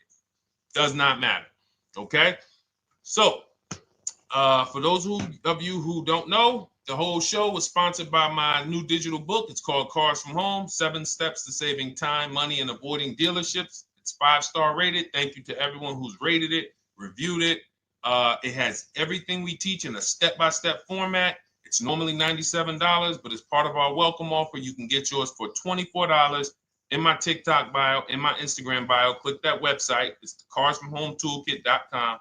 Or we have a link for you guys in the YouTube comments, in the Facebook comments, and you just click the $24 welcome offer, good for 30 minutes. And for those of you who have different learning styles, or if you just want some free advice, we have some links in there for you as well. Whether you are a do-it-yourself type, whether you are do-it-with-me type Deshone, or whether Deshone, I think I qualify for that done-for-you shopping, where I can relax at home and you guys go do that work. Or like I said, you want the free advice, just start with our cheat sheets and you can go from there. Whatever is right for you, you get it done. We just want to move you from anxiety, from, oh, I don't know what to say, from watching people online who call dealers and negotiate. Hey, take off $5,000 so I can have a viral video. And now you're talking to an 80% dealer. So the 80% dealer has the $5,000 to take off. So you look like, hey, yeah, see, I just got them to take off $5,000. We don't negotiate with dealers with fake fees. Like there's a saying, we don't negotiate with terrorists. Cars from home, we don't negotiate with dealers with fake fees. None of that stuff matters. Because what you want us to think is, look, see, I took off all of this money. Don't you want to buy the car now? But you took off the fake money. Had we been talking to a 20% dealer, what money are they taking off? The real money. The real money. So if we have 2 dealers, well, let's say 8, because y'all know I use the 80%. So the 80% are over here. The 20% are this small group over here that we got to find. Now, the 80% are starting so high that when they take off all the money, it's fake money. We marked up our cars. We got platinum kits on them. We got the Hertz service plans on them, and the Simonized kit and the low, all of that stuff. Okay, so yeah, we done took off 5,000 for you, but 4,000 of it was fake. Meanwhile, this 20%, they don't have the fake. So when they take off 4,000, it's real 4,000. And we over here talking to these people. Hey, take off all that fake money. See, guys, you can do this too. So listen, we bidding is the way to go. You cannot negotiate your way to a below market deal, but you can get bids and it will make your life easier. You'll start to enjoy your car shopping. You'll start to feel like you're empowered. You're the prize. Someone won your business. They won your loan. They won the opportunity to buy your car.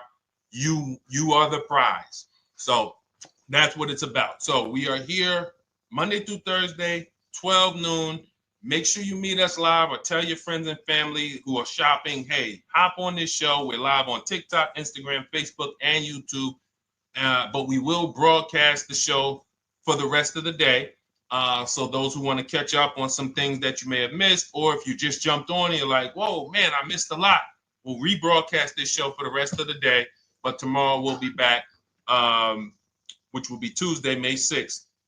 12 noon, meet us here live. Thank you so much. Welcome to the new followers. Thank you to everyone who gave me gifts. Thank you to everyone who bought a book. Thank you for those of you who are in Shop with Deshone. I look forward to your success stories. Always a pleasure.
And welcome to our Tuesday, May 6th live. We do these live streams at 12 noon, Monday through Thursday.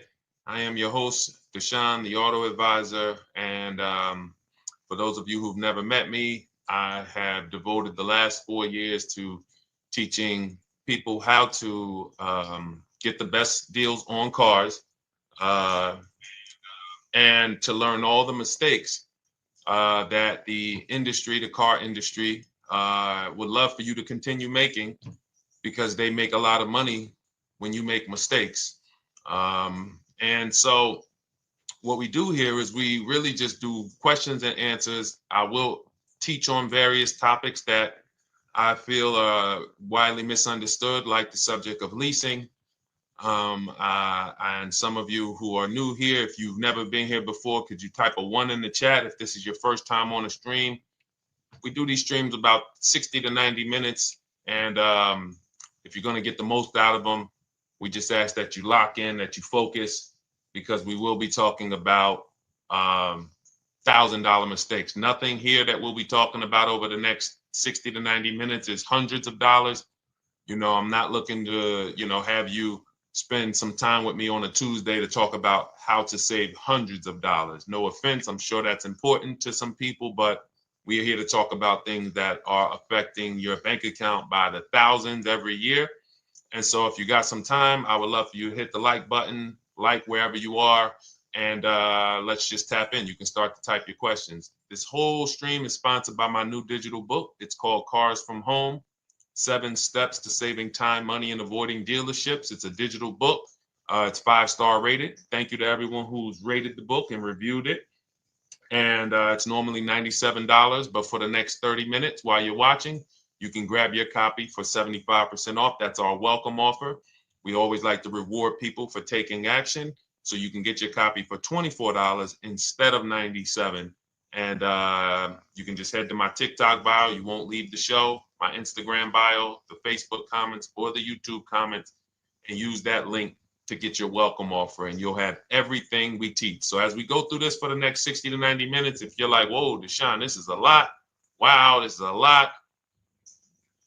You can grab the book and make sure you have everything that I teach and everything in a step-by-step format. Okay? So I have my man Dolan moderating. Good afternoon. Thank you, Johnny Miller. Good to see you, Lil G. Again, guys, we are live. This is our Tuesday, May 6th live. We're live every Monday through Thursday at 12 noon. But we do rebroadcast these throughout the day. For those who cannot make them, you can watch the rebroadcast, or if you got to go back to work, we'll be rebroadcasting it for the rest of the day until our show tomorrow. All right, so let's start with the questions. You can feel free to get into it. Okay, do you have to get the extended warranty? This is a great question. This is car specific. A Honda, Acura, Toyota, in most cases, have always had low cost of maintenance and their parts are inexpensive. When you're buying an extended warranty or you're considering it, it is a risk product. It's an insurance plan. So that means you can pay for something and not use it, just like car insurance. You don't necessarily use your insurance until you have an accident. Same thing with an extended warranty. It's an insurance policy.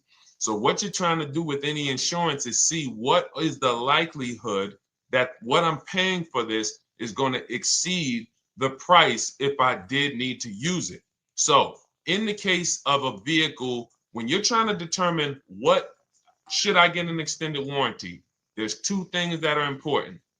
Does this vehicle that I'm purchasing have a high likelihood of things going wrong?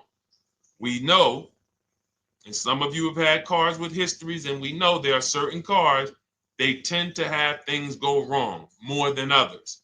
And what I like to do is go right to Google and type in repair cost, because this is the second item that we are looking at. We're looking at average repair cost. So if you're buying a 2010, a 2015 Nissan Altima, 2018, Hyundai Sonata, you go right to Google, you type in 2018 Hyundai Sonata average repair cost. Now, if you see that those typically go on the lower side, then that can take a lower set of risk where you might say, all right, likelihood of these things going wrong on this car is slim. But if you see that the repair cost is on the mid to higher side, that's shifting more risk to if something goes wrong, the cost for you to pay for it out of pocket will probably exceed the warranty. So like when I work for Mercedes-Benz, who's new here? Type a 1 in the chat if this is your first time on a stream with us. First time you've ever been here, type a 1 in the chat. First time. What's up, William? What's up, DJ Ant Nice? Good to see you. Maggie, good to see you. Enrique, good to see you. Miko, good to see you. Tetra Washington, good to see you. Jan, good to see you. Claire, Clairvoyant, good name. First time, if this is your first time, just type ones in the chat so I know. I don't want to assume anyone knows who the heck I am and what my experience is. Daniel Thompson on Facebook, great to see you. So I worked for Mercedes-Benz for 5 years, General Motors for 5 years, and I ran my own brokerage, my new car brokerage, called Cars from Home. I started it in 2016. Now, when I worked for Mercedes, when people were purchasing a Mercedes, what I would tell them is buy as much warranty as you can afford. Buy as much warranty as you can afford, because I knew that when something breaks on a Mercedes, nothing's under $1,000, and typically it's $2,000-$3,000. So a $4,000 warranty on a Mercedes-Benz is usually worth every dime. But at the same time, we have cars that, again, less likely for things to go wrong. And then when things go wrong, if they go wrong, they can typically be repaired inexpensively. Good to see you, Arms Reach. Welcome on Instagram. Shout out to the people checking in live. Great to see you all. So that's how you're measuring extended warranties. You don't want to get an extended warranty on a vehicle that has a low cost of repair and a low likelihood of things going wrong. You can then take your money, put a little bit to the side, have a little emergency fund, that same $3,500 that you would have put into the warranty, or $2,500, you put that to the side over the course of a year, 2 years, put $100 a month to the side, and then have that be your cushion just in case things go wrong. It's better for you to have that money in your bank account, and if things go wrong, you take it to your mechanic. You must have a local mechanic.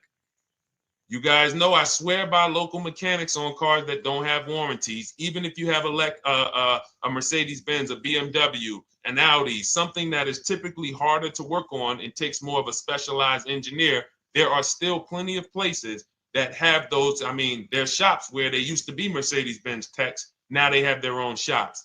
This is who you want, because their cost, their labor is going to be probably 1/3 of what a dealership is going to be.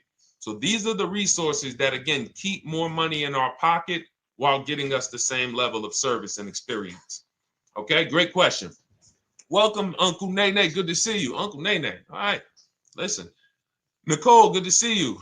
All right, Dolan, you can pull up the next question. Feel free to start typing your questions. And as we get more questions in, we'll try to get to all of them. You guys know we're not always able to, but we do try to get to all of them. How do I shop around for the best lease deal without affecting my credit? Well, first of all, you're talking to someone who's, just so you know, I've taught thousands of people to lease.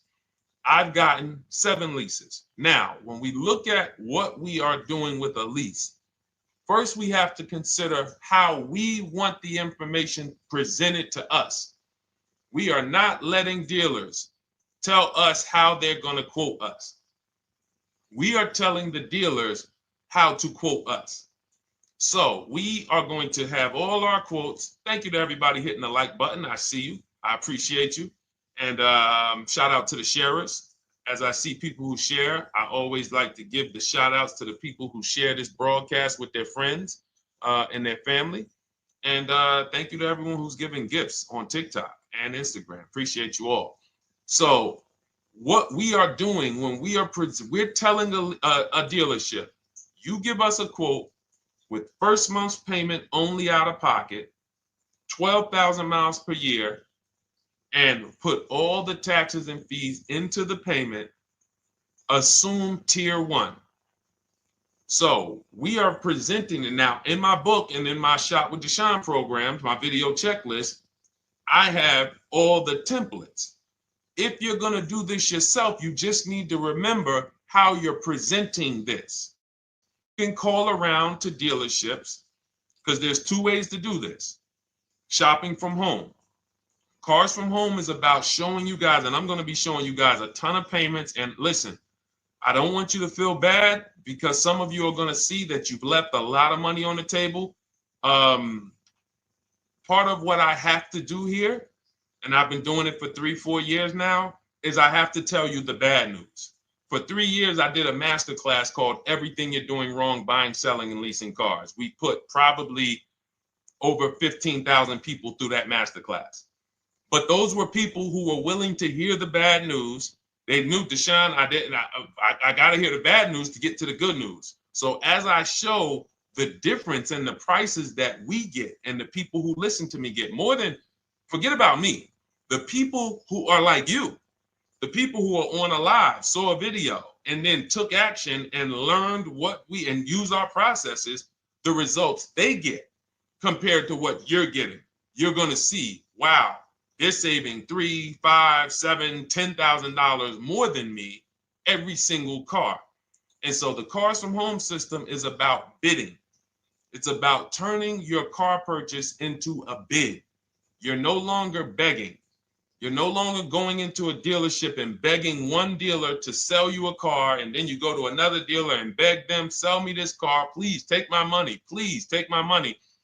Meanwhile, you're not seeing the entire market and the people who would compete to get your business and gladly give you the service that you deserve by giving them a $30,000 to $50,000 to $100,000 transaction, which is what your car purchase is.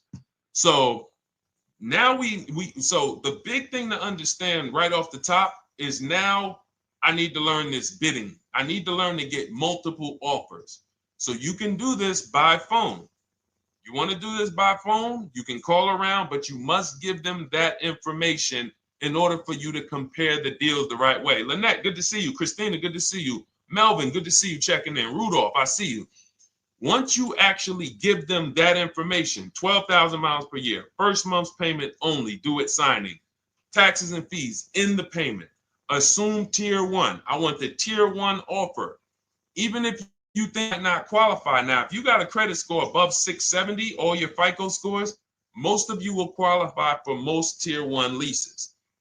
So you want to see, what does this look like as I get my offers? Once you get your offers in this format, you can use the 1% rule as the gauge. The 1% rule is been around for more than 20 years. Everyone who leases and who's savvy, we understood if your lease payment is 1% of the MSRP or less, you stole the car. That includes taxes, that includes fees. You're still in the car. So example, we're looking at a $30,000 car, Hyundai Sonata or a Hyundai Elantra, $30,000 car. When we shop all our offers, if that lease payment is $300 per month, with only $300 due at signing. In other words, I show up, here's $300. Good to see you, GDTV. Thank you for checking in on YouTube. Once I give you that $300, that's my payment for the next 35 months. So that's a very, very low percentage of the car you're paying. It's a 1% rule. Now, in order to get a 1% lease, you need a great lease program, which means the bank has to be supporting the car, rebates, incentives, and then you need the biggest discount, the dealer who's going to give you the biggest discount. Now, one of those we can control. One of them we can't. Which one can't we control? And for those of you who are new here, we don't play around here. But my people who are moving, and again, I'll show you, like a lot of people, we got a lot of people who've been following us, using our processes. They're locked in. They're not casually on a live here. We're not casually here talking. They are locked in.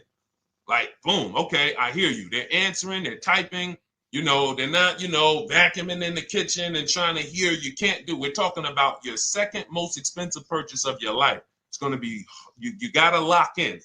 You got to challenge yourself to block out the distractions while we're on this stream, because this is your money. And if you don't take your money seriously, the car salesman will take your money seriously. Oh, I like that. Praise the Lord. God is good. You don't take your money seriously, the car salesman will take your money seriously. Man. So, all right, now somebody remind me the question I asked. I got so happy about that little catchphrase that I forgot who we were. So I know we were discussing, okay, we're talking about the 1% rule. So now one of the things we can't control is the bank.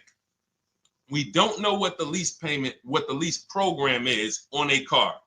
So when we shop cars, we are going to now look at multiple offers, and here's what you're going to see. Now, I'm going to show you an example of how we know or how we expose where the dealers are concerning pricing. Now, you can't see this on TikTok, but on YouTube, Instagram, Facebook, you guys can see this. I'm going to tell you guys about it. YouTube just doesn't let us do the same type of stream.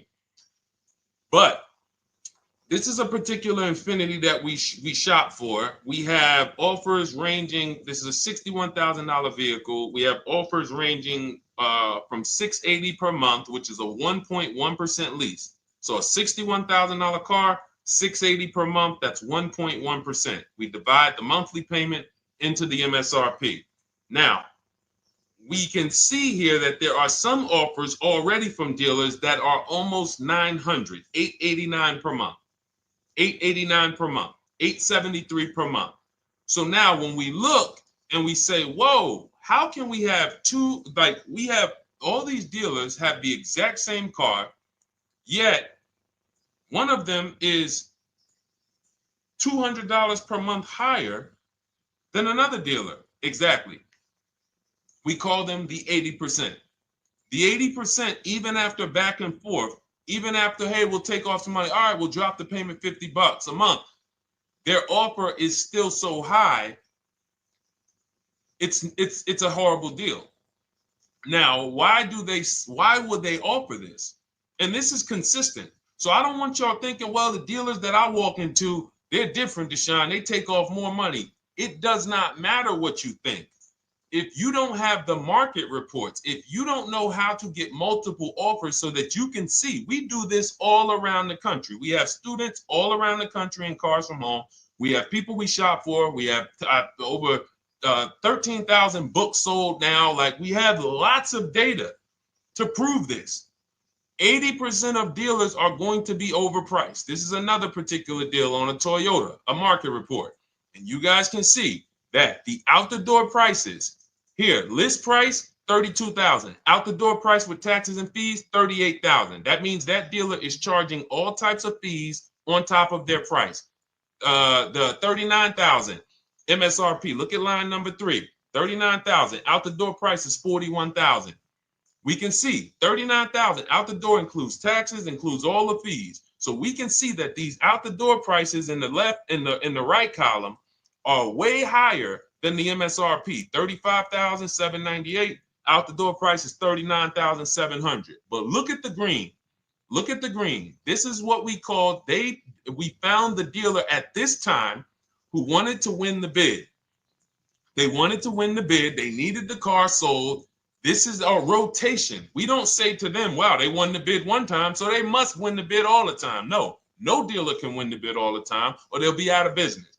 But in this particular case, at this particular time, for this particular client, this dealer said, we're going to sell this car for $35,500, and out the door with taxes and all the fees, $34,994. That is a over $4,000 discount off this vehicle. When all the other dealers are, not only are they not giving you a discount, they're charging over list. And they might come and say, all right, we'll take off $500. We'll take off $1,000. We'll take off $1,500. They might start so high with you guys that you think, wow, they started up here and I talked them down. They took off $3,000 from me, but they already were $3,000 in fake fees, protection plans, and all of this padding, dealer adjustments, which is fake fees. So whenever they say, because the dealer gets a minimum of a 6% profit margin, from list to invoice, we have profit. From invoice to holdback to triple net, we have money. That's all the profit margin. On top of that, when we add a dealer adjustment, what we're saying is we're going to sell this car to someone who does not have the skills to find our competition. And they're going to come in, and if we got to take off $2,000 to make them think they won, this is what we're going to do.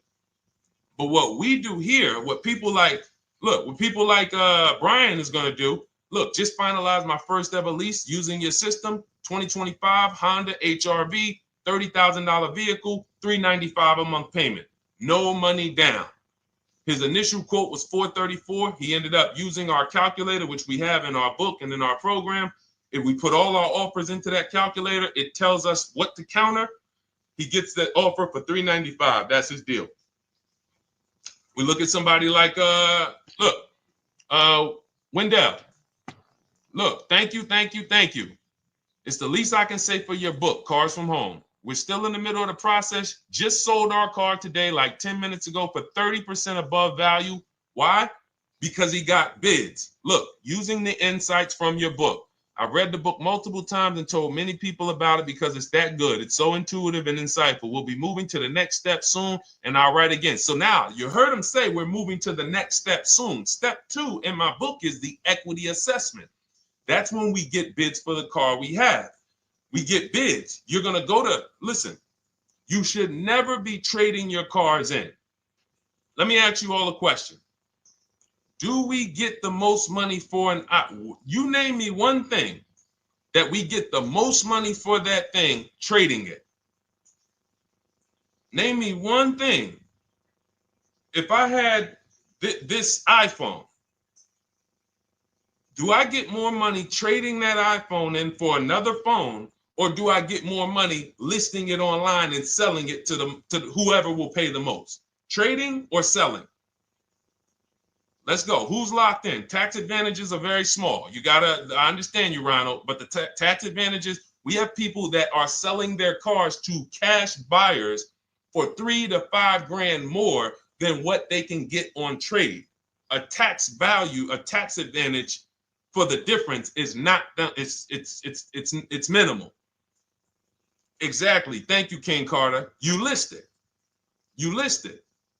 So the money is in the bids and the competition. So going back to this person who asked the question, how do I get the best deal on a lease? It's going to be through multiple offers. That's my 2 favorite words. I would wear them on a shirt if I didn't wear unlearn, relearn. Because more than multiple offers, I need you to unlearn. Because the people who come with bad information from years, Deshone, this is not how my uncle taught me to buy cars. Deshone, this is not how I ever heard about getting cars. I was always taught just go in and just don't tell them about your trade and then ask to see the invoice and all of this stuff. That's what I was taught. Yeah, but you're not going to get the prices we're getting until you unlearn all of that bad information. Bidding is how we buy everything. When we go into the supermarket to get spaghetti sauce, all of those companies are bidding. They're bidding. Hey, listen, we'll sell you this for $3.99. Hey, we'll sell you this for $5.29. But we got a better product. We got quality. Look at us. Look, it's all bids. Everyone who wants to sell us something is competing, except car dealers. Y'all notice that? So the mindset that y'all got to have if y'all want to really win and save all of this money and get these huge discounts is I'm going to start purchasing and leasing cars like I buy other things. It's going to be a competition. And I promise you, your whole life is going to change. Your entire car buying experience will change forever. You will be sitting here just like my man Ken, graduated, $585 a month payment, no money down on his Nissan Murano Platinum, $50,000 vehicle. He's paying $585, no money down. $50,000 vehicle. How much would a $50,000 vehicle cost us on a loan if he purchased it? How much would a $50,000? Some of you know every $5,000 is how much per month. Let me see who's locked in. Who's locked in? Every $5,000 is how much per month on a loan. I see you, Daniel Thompson. Check in. Good to see you, Dane. Thank you for breaking it down with complete truth. Keeping eyes wide open to know what to exactly expect. There you go, Dane. Welcome. Glad to have you here. We do not play around when it comes to this. All I want you doing is winning with cars, in love with your deals every time you get a car. All right, nobody knows the 5,000. How much is every $5,000 on a car payment? Come on, y'all. These are principles we've been teaching. Thank you, Daniel. $100. Thank you. $100. So we always want to default to a 5-year loan. I'm going to tell you why. when you default to a 5-year loan, you're in a safe position. Now, defaulting to a 5-year loan means when I look at a $20,000 car, I'm thinking $400 per month. 5-year loan, every $5,000 is $100 per month. If worst case scenario, I'm trying to get a little bit more car, then I'll go to a 6-year loan, but that's the max. I'm not going past a 6-year loan on a car. That's like going to a 40-year mortgage on a house. They're available. It's not a good idea.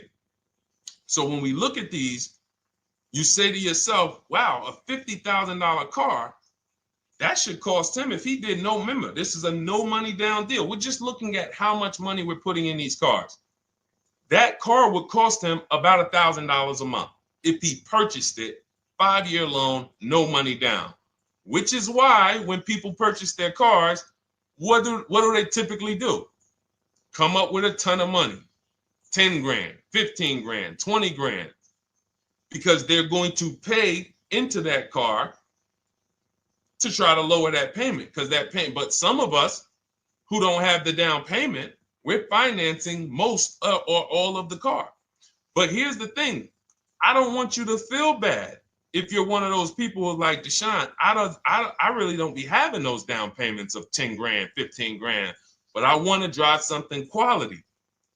Exactly, I hear you. Here's the bad part about the people who are putting 15 grand down on their cars, but they're breaking the 8-year rule. This is what we call in Cars from Home and everything I teach. The most important question is how many years are you going to keep this next car?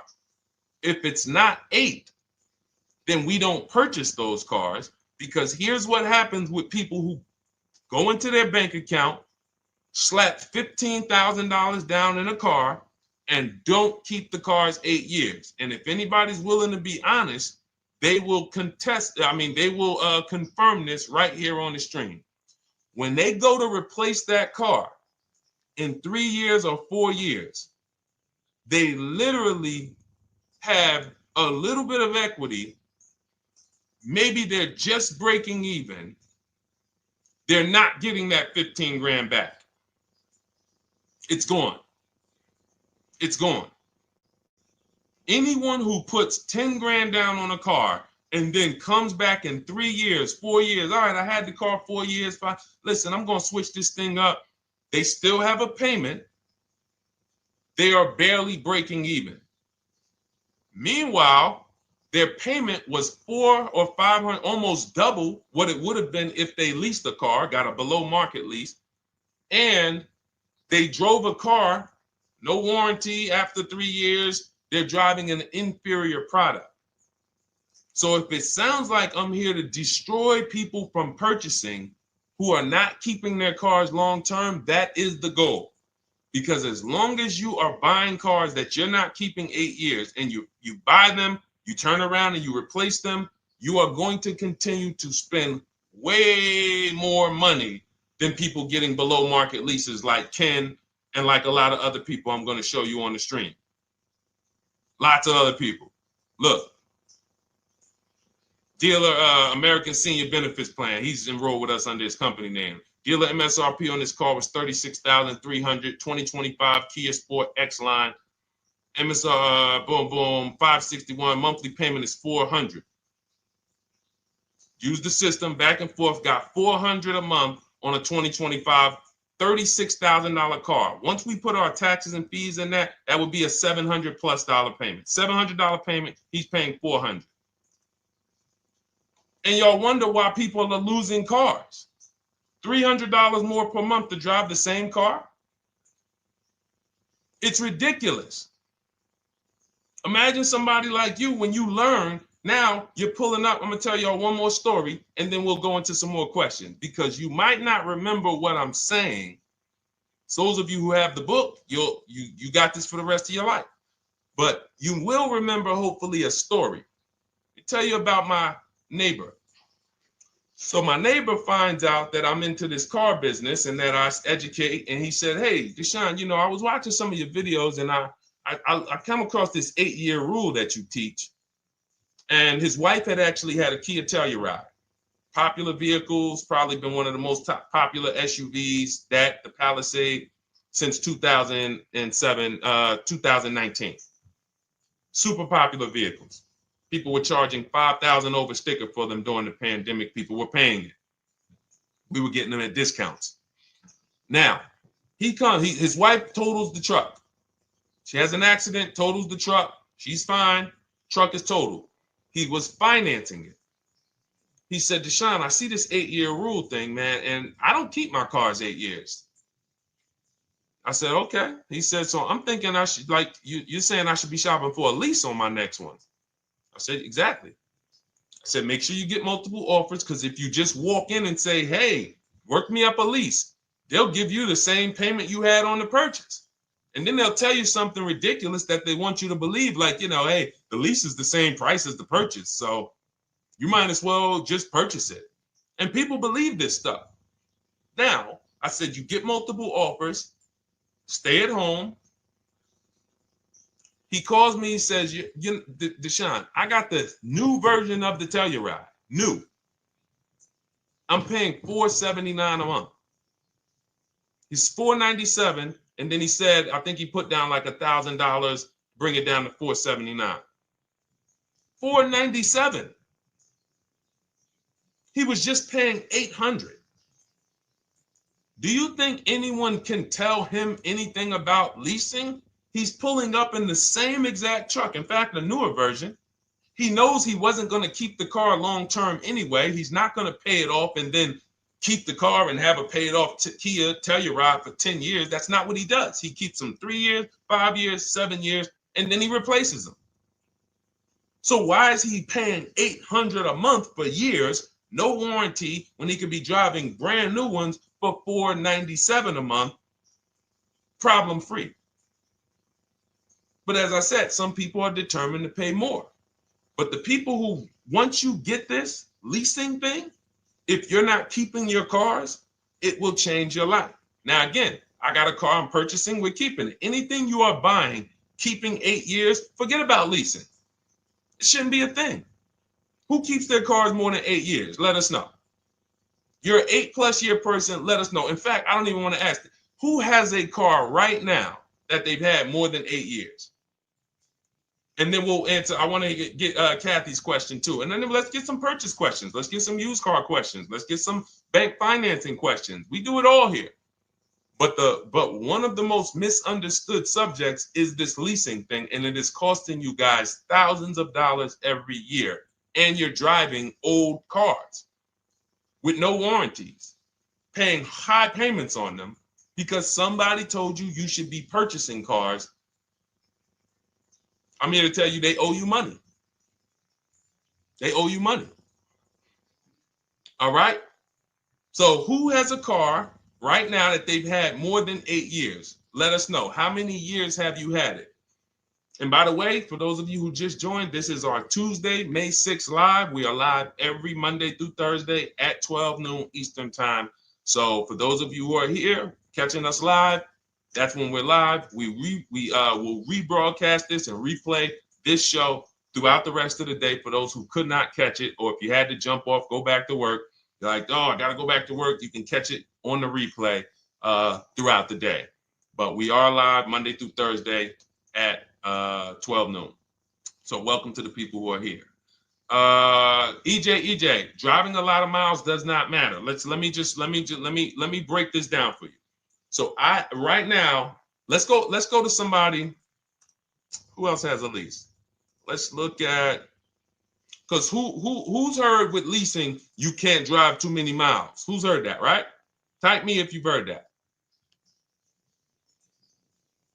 Let's go. Type me if you heard that. Come on, where's the locked in people at? I see Kathy, I see EJ, I see DJ Ant Nice, I see XP. All right, I see Mr. Slim. Welcome to the community. I see Rhonda. All right, where are the locked in people? Instagram, where we at? Locked in. All right, dang, I see you. Jamel. All right, perfect. So, Sherry, I see you. Sherry Baker on TikTok.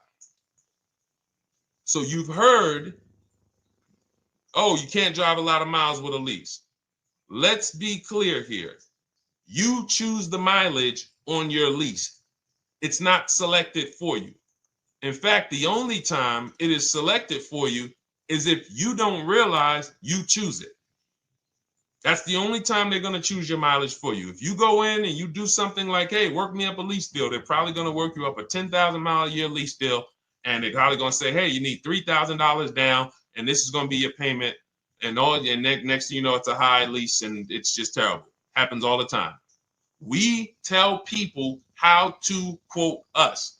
First payment due at signing, taxes and fees in the payment. So now let's look at a lease, and let me show you what it would look like. So this is Val Boss Lady. She's in our Shop with Deshone program. Everything that you guys know that we're talking about here, if you're like, hey, I really, really want to go deeper, I want the step-by-step, the blueprint, that's my digital book, Cars from Home, 7 Steps to Saving Time, Money, and Avoiding Dealerships. Normally $97.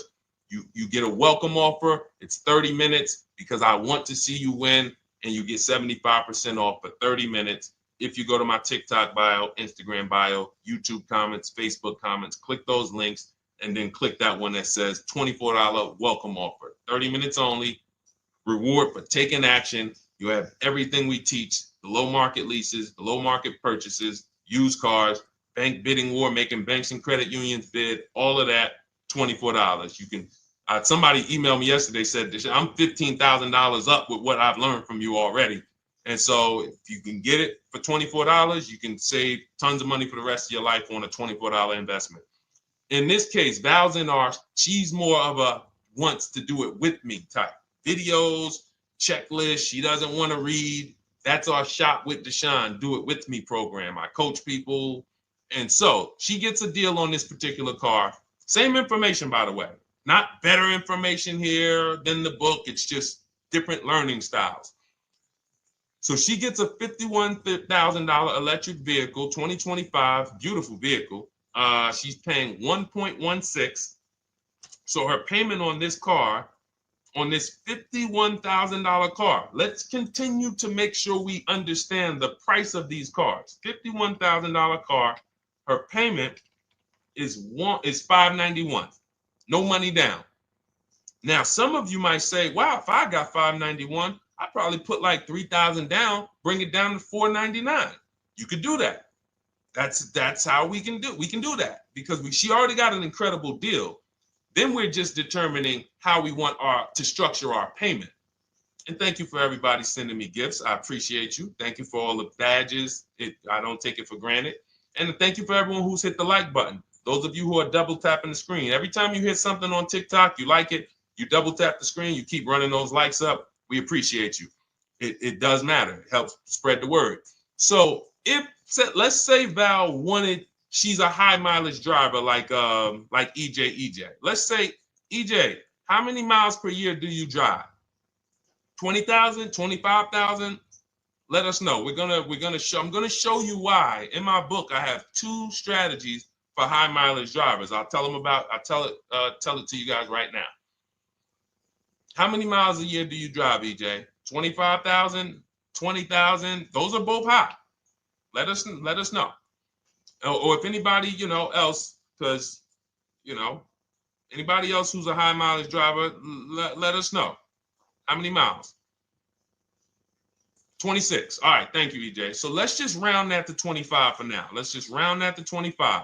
So let's say instead of her $591 payment for a $51,000 car. Now, you could shop for a $30,000 car and you can have a 1% payment. If it was, a similar deal, you'd be paying $300 a month. In her case, she has a $51,000 car. She probably wanted a nice SUV that looks beautiful, that some other people are paying $1,000 a month for. She's paying $591. But if she wanted to bump it up to 15,000 miles a year, she'd be paying another $30 more per month. She'd be paying $620. Now, if she wanted to bump it up to 20,000 miles per year, she'd be paying probably another $80, $90 per month. So she'd probably be paying $700 to drive 20,000 miles per year. Now, let me tell you guys, because some of you guys who are like, yo, man, those payments are high. We're talking about $50,000 cars here. So if you were shopping for a $30,000 car or $35,000 car, naturally, if we took the same exact numbers, let's take a $35,000 car, 1.16 lease. That's a 406 payment, probably $399. So now, in order to go, and let's say you're a high mileage driver, just like EJ, you want to add another 15,000 miles to your lease. You're probably going from 400 to 550 or 575. But you have all the mileage you need. And here's the beautiful thing about that. If I'm paying $175 more per month, but I get all the mileage I want, and when I drop this thing off, I get a new one, I don't have to worry about negative equity, and I put no money down. That is way better than what most people are doing out here, what everyone's doing. Because I'm gonna tell you what most high mileage drivers do who don't put money down. They will go in, buy a car, take a super long loan, 6 years, 7 years, just so they could afford the payment. Now, here's what happens. They drive the car, they put 25,000 miles a year on it. They come back in 3 years or 4 years, and they say, wow, I got 100,000 miles on this thing already. Let me go and swap out the car. What situation are they in at that point, guys? You put 100, you got a 6-year loan, average loan. You drove 25,000 miles per year. You put 100,000 miles on the car in 4 years. You come back, you still have 2 years of payments left. 15 grand negative equity. I used to see it all the time. Thank you, I am rich. Locked in on Instagram. I see you. Locked in. See it all the time. Every car salesman who has dealt with a normal 25,000 mile high mileage driver that does not keep their cars sees it all the time. They come in, yo, man, what you do for a living? Man, yeah, I do DoorDash, I do Uber. Oh man, I work in sales. You know, I'm on the road a lot. You know, I'm here. You know, all right, I want to replace this thing. I got like 110,000 on it. Okay, you still got a loan on it? Yeah. All right, we already know you got negative equity. Then we appraise the car. All right, the car's worth like 7,000. How much you owe? Man, you owe 19,000. All right, well, what can I do? Can you get me into something? Roll that loss all the way over. On top of that, you finance the car, so your payment is high. You finance the whole car, so you're paying a high payment compared to if you had leased, just literally shop for your leases, added your miles to the lease that you needed. You're paying $175 more per month. You got a brand new car. And I'm going to tell you, I did not make this up. I learned this from someone. A lot of what I'm teaching you, I learned from my clients when I was in the dealership. This guy, I worked at Hyundai for six weeks. Man, this dealership, the owners got indicted. I got out of there. Way before the owner got indicted. It just had straight up highway vibes, like the worst you could ever imagine. I was in there for 6 weeks. I was a manager. I enjoyed being a manager. We did a lot of deals in my department in 6 weeks. But I said, I am out of this place. Anyway. But I learned something very valuable there. We had a client a customer was returning his lease on his Hyundai Sonata. Guy comes and I'm grounding the lease. I'm doing the paperwork for him. He has 72,000 miles on the car. 72,000 miles. I said, how the heck? I said, you lease this? He said, yeah, I always lease. That's all I do. He said, I used to buy my cars every single time I came. I had to put large down payments, 10 grand, and then I'm still having negative equity when I come to trade it in. I'm having high payments. It's ridiculous. I looked at his payment, and let's say the average payment for a good deal on a Sonata at that time was $300, $325, whatever it was. He was only paying like $550. He was only paying like $150, $175 more per month. He had a 25,000 mile a year lease. And that's what he did. I drive these cars. I'm on the road. Boom, boom, boom. I change my tires. I do my maintenance. 3 years. It's a fixed cost. There's no variable cost. I don't have any surprises. I'm not getting hit with a negative equity bill that I got to transfer, which means when I transfer my negative equity, I get less car on the next transaction. Because if I got to bring over 15 grand of negative equity, that's probably 300 a month that I'm paying for my old car when I get my new car. So if my new car was 400 a month, but my negative equity is another 300 a month, I'm getting less car for my money because now I got to take all those losses and bring them over to my new car. This is high mileage drivers and people who don't understand leasing. That's why you're losing so much money. And when you just flip the switch and realize Deshone is not talking to me emotionally, I am not talking to you about never do this, like these other people who say this, do this. This is how you buy a car. They never talk numbers. Y'all notice that? You notice that, right? You never hear them talk numbers. It's always never do this, always do this. This is the worst way to do this. This is the most expensive way to do this. This costs you the most money. They never talk numbers, though. That's why everything I do is to show you the numbers. Thousands of transactions since 2006 in the car business, helping people the last 4 years all around the country.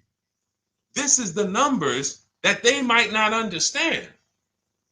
So if you're not keeping your car 8 years, it does not matter if you drive 20,000 miles a year, 25,000. You should be looking at a high mileage lease. Or my second strategy for high mileage drivers is this, because some of you want a nice car. This is for my people who you're like, man, Deshone, I'm on the road. I got my car that I do my work in. I kind of, slep it around. I don't really want to lease something and then put, that wear on it. I got stuff. I'm throwing bags in the back, whatever it may be. There's a strategy we created called 2 cars, 1 payment. And what will happen is your first car will be a purchase. And if you have an existing car, you're going to keep that. So let's say you have a car now, you're driving a lot of miles, you're doing your 25,000 miles a year. You pay that car off. You keep that car, and then you go and you lease you something nice, regular mileage. So you might get a 12,000 mile a year lease, and then you drive 12,000 in your mileage car, 12,000 on your nice car. Because some people are like, I want a car that I could, when I need to go somewhere nice, this is what I want to drive. When I'm with my family, this is what I want to drive. But when I go to work 5 days a week, I'm going to drive my mileage car, 3 or 4 of those days, and then I'll take the lease maybe 1 of those days, and I'm splitting the mileage. You still have 1 payment. It's low. And then every couple years, you replace the mileage car or you replace the lease car, and depending on when the lease is up. But you want to keep that, and that mileage car should be something that will last. Ideally, something that you can get 200, 300,000 miles a year out of that car, because that's what that car is there for. Man, I'm hopping in this thing, man. Oh, transmission went out at 170,000 miles. Go get you a rebuilt transmission, boom, boom, drop it in there for $2,000, get another 80,000 miles out of that car, but you still got your lease car and you're just splitting the mileage. Both of those are short-term strategies for high mileage drivers. That is not for long-term people. If you're a long-term person, I keep my cars 8+ years, forget about leasing. You should just be finding the best deal, below market purchase, keep the car, something you can keep for 8+ years. You can put 30,000 miles a year on a car 8 years in a row. If you get the right car, and in 8 years, you got 240,000 miles, and then you replace it. Forget about leasing. This is only for you guys not keeping your cars 8 years. You're getting killed on depreciation. You're paying tons of money. This is you are the people who should be leasing. Okay? So everything we're talking about this is the Cars from Home system. We teach this. I'm not freestyling this. This is in my book, digital book, Cars from Home, 7 Steps to Saving Time, Money, and Avoiding Dealerships. We have two strategies for high mileage short-term drivers, 1 strategy for high mileage long-term drivers.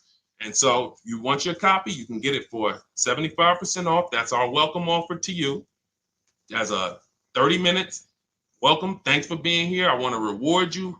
If you want everything we teach in a step-by-step way, go grab your digital copy. It's in my TikTok bio. It's in my Instagram bio. Click those links. We also got a link in the YouTube comments and the Facebook comments. Grab your copy. And make sure as soon as you purchase, screenshot the thank you page. You're going to see thank you for your purchase. screenshot this page because it has my support team's email on there. And then there's a link for you to open the book right there. You can save it right to your computer or right to your phone. Okay. But and we also have a special for those of you who are like Deshone. What about that, video checklist and coaching program? That's lifetime access to my video checklist. You're like, maybe Deshone, I don't really read. I like step-by-step videos. And also, I want to be in your Facebook group. We have 1,600 people before you that are in that group, 2,300 people that are shopping with us that have a lifetime access to our video checklist. We have a $200 special for that welcome offer. And so I'm always about rewarding people for taking action with a special offer. It's limited time though. And so get in where you fit in. All right, let's keep it going. Thank you, Corey. Said amazing knowledge. Thank you. And I'm glad I saw somebody said that's a great idea with the 2 cars. Thank you. It's a great idea. All right. You've convinced me to lease my next vehicle. Awesome. Awesome. Does your service shop for lease terms on the car? Absolutely. If you qualify for done for you, that means you just want to relax. That means we only shop for new cars and leases for people, new purchases and leases. And you have to have a FICO score over 670. But yes, here is a market report that we prepared for a client. Let me put on do not disturb. Here's a market report we prepared for a client.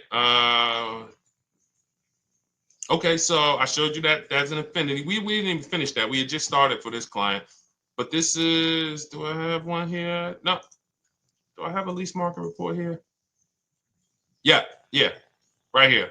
So that's an example of what a Kia, this is a particular Kia lease where their best offer was a 1.27 offer. Now, here's how you know you found the bottom of the market.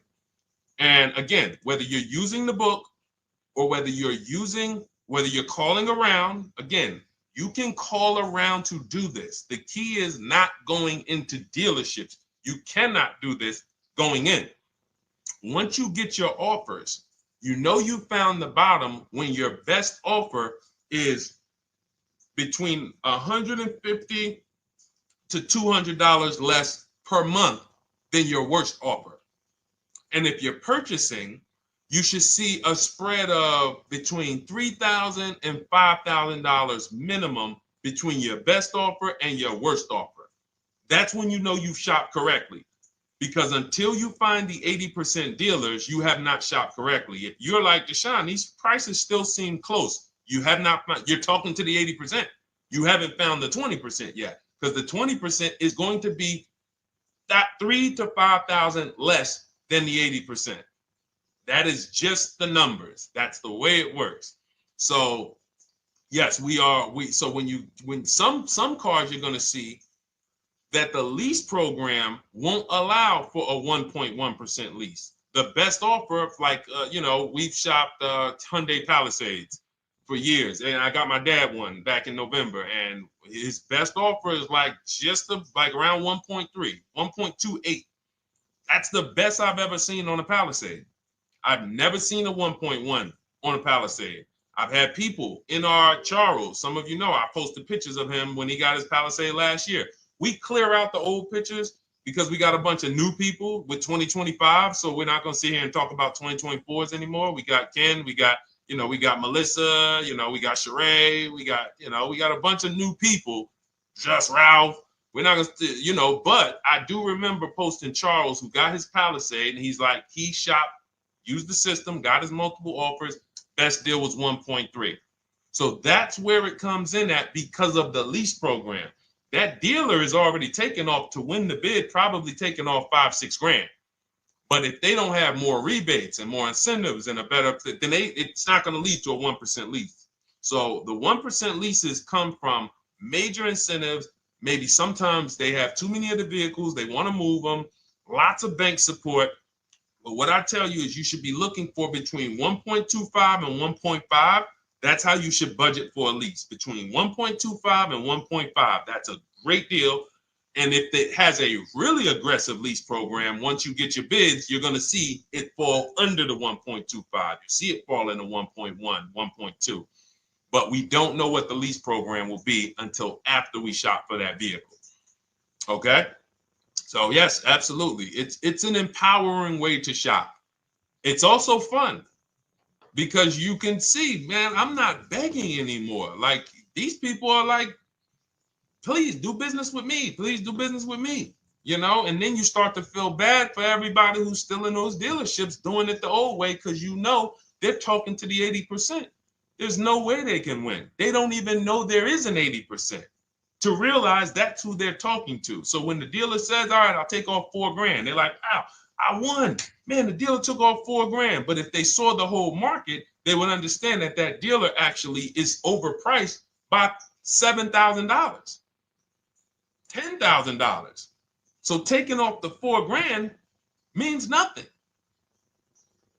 It's just sad. It's a sad thing. And that's why I spend my time trying to convert you guys from negotiating one-to-one to getting multiple offers so that you can see for yourself. All right. Thank you, Julie, name Richardson. Thank you for sharing. XP got the number 2 gifted badge. Forgive me because I don't really know what that means, but I just know that's what it's saying. So I appreciate it. Thank you, Corey22. Sherry Baker, thank you so much. Number 1 gifted badge. All right, let's go to some more questions. We got some more questions. Dolan, I'm sure you got a lot of them. And what I'm going to do for the rest of the broadcast is just try to do rapid fire questions and answers. Okay. And if you guys want me to go deeper on any particular subject, then just feel free to say, hey, could you go deeper on that? How do you get a car loan with bad credit? Well, we have a resource. It's not our company. We have nothing to do with them. But we always try to stay up to speed on who's financing people with bad credit, because the goal is you don't want a dealer controlling your financing. Somebody just came up to me. He's a neighbor. He's like, aren't you in the car business? I said, well, yes and no. He's like, well, listen, I got a connect to Acura. Anybody you send me, they get anybody approved, I'll give you $1,000. I said, okay, cool. Thanks for the information. For them to give me $1,000 just for sending the customer, and he's also a middleman, he's not a salesman, how much money are they making on the customers? If they're going to give me $1,000 just for sending someone with bad credit to them, how much are they making on the deal? Arms Reach, congratulations. Just got my book. You use it when, please send me your email testimonial. Well, as you use it, just as you do your equity assess, everything, email me. Congratulations. How much are they making? We can imagine, right? If they're giving me $1,000 just for bringing them the customer. So this is what happens when you let the dealership control the loan. Because why do we separate? All right, I'm going to break something down I call the 3 pillars of great car deals. Three pillars. You can't get a great car deal without maximizing each pillar. And some of y'all that have been with us for 3 years, y'all already know the 3 pillars. First, who you buy your car from. Second, who you get your loan from. Third, who you sell your old car to. That's 3 separate transactions. The car business has trained you guys to give them all 3. All 3. The car business has trained you guys to give them 3 transactions. Anytime you purchase the car, who's done this? Be honest. Purchased the car from a dealership, sold them your old car, in which case you call it a trade, and they got you your loan. Who's done this? 3 transactions in one. Why do we know these are 3 transactions? One, there's competition. People want to buy your car. It's okay, Corey. That's that. Thank you for being honest. That's how we change. The reason why we know that these are 3 transactions because there's people who want to compete in every one of them. There are people who want to buy your car.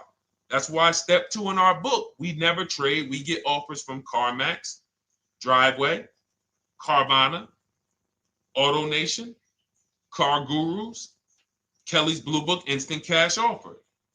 It's a bid. We just had someone sell their lease. Miss Hickman, she sold her lease, made $4,700 selling her lease. CarMax won the bid. Drove the car for 3 years, had equity. She dropped her lease off. They gave her $4,700. Won the bid. That's one pillar. Second, who I'm going to get my loan from if I'm getting a loan. Those of you who are paying cash or leasing, this is not a pillar. But we need to bid out our loan.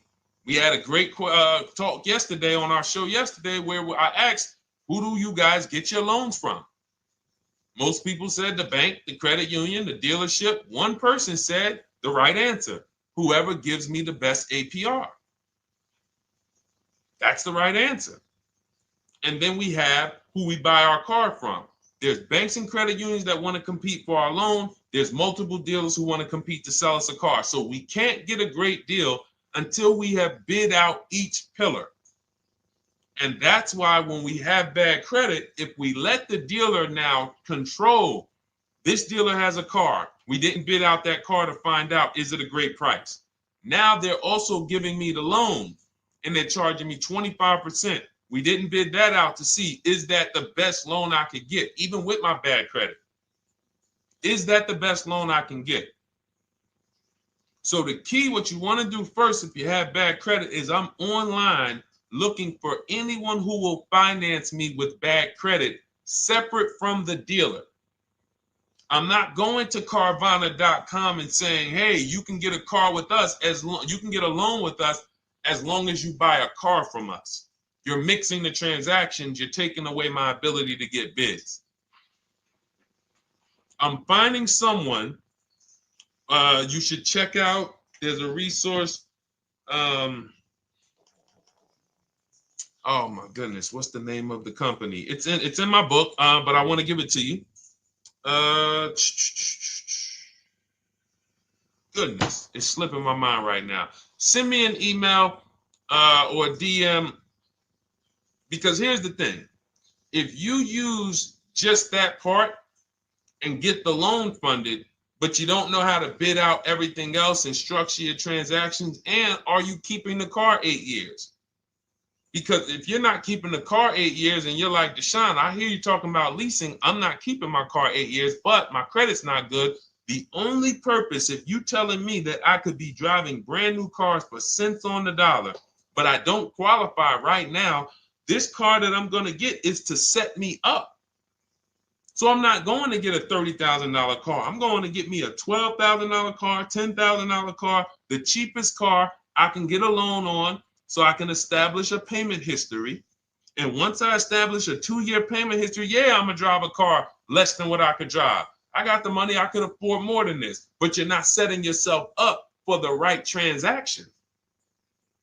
You should be setting yourself up and saying, all right, I'm going to sacrifice with this car, drive something that I know this is not my ideal car, but I'm going to build 2 years of payment history. So when I go and I swap into my lease in 2 years, I'm out with a brand new car. I'm paying cents on the dollar, and I won. But it was a plan. It was a long-term plan. This is the second most expensive purchase of your life. You can win every single time, or you can lose and set yourself and your family back 5 to 10 grand each car or more. Every time you get a car, it's 5 to 10 grand more you're coming out of your family's bank account than what could have. Then you got the car breaking down. Now you got tow trucks, all because you don't have an actual plan you're rolling out. And that's what I see a lot of people do with bad credit. Oh man, I got bad credit. I'm just going to go and get me something. I could afford $600 a month. And they go and buy the most expensive car.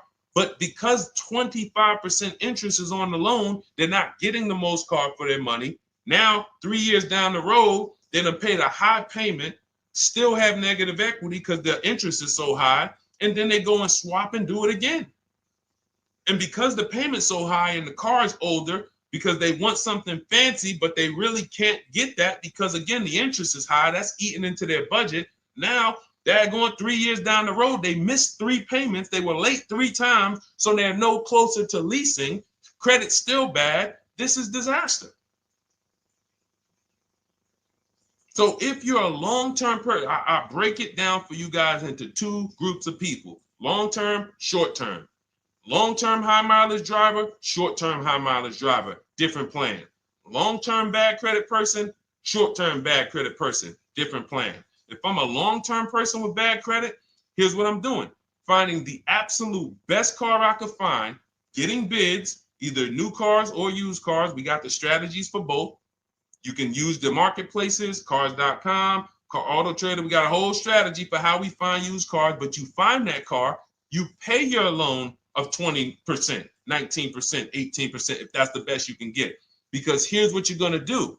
In 2 years, you're not swapping into a lease. In 2 years, you've established a payment history, you fixed your credit, and now what are we going to do? You got a quality car. You're not thinking about trading it. You're not thinking about replacing it. You're like, man, this is my car. It's a great car. I'm just paying daggone 20% interest. What do I do now after 2 years? Now that my credit is good because I got a quality car, dependable car, I'm focused on fixing my credit over 2 years. What am I going to do after 2 years? Anybody?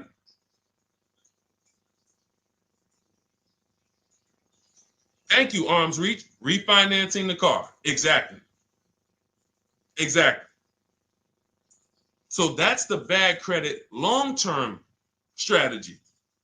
Great car, dependable car, car's not going to break. This car is going to last me 10 years.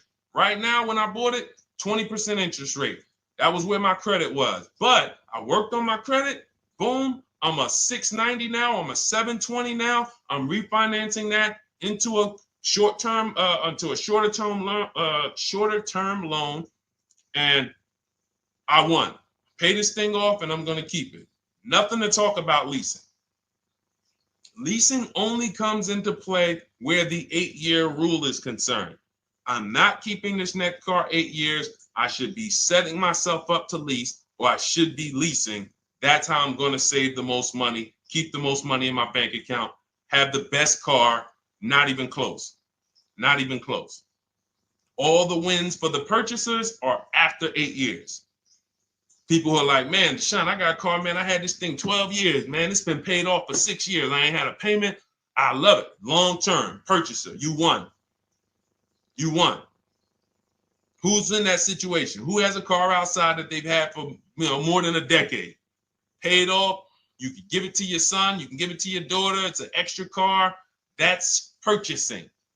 That's the wins. That's what we call the reward stage of purchasing. But you got to get there. All right. All right. Let's go. A lot more questions. We got probably another 20 minutes. We'll stay on. So let's keep it moving. But again, Lynn Buzz.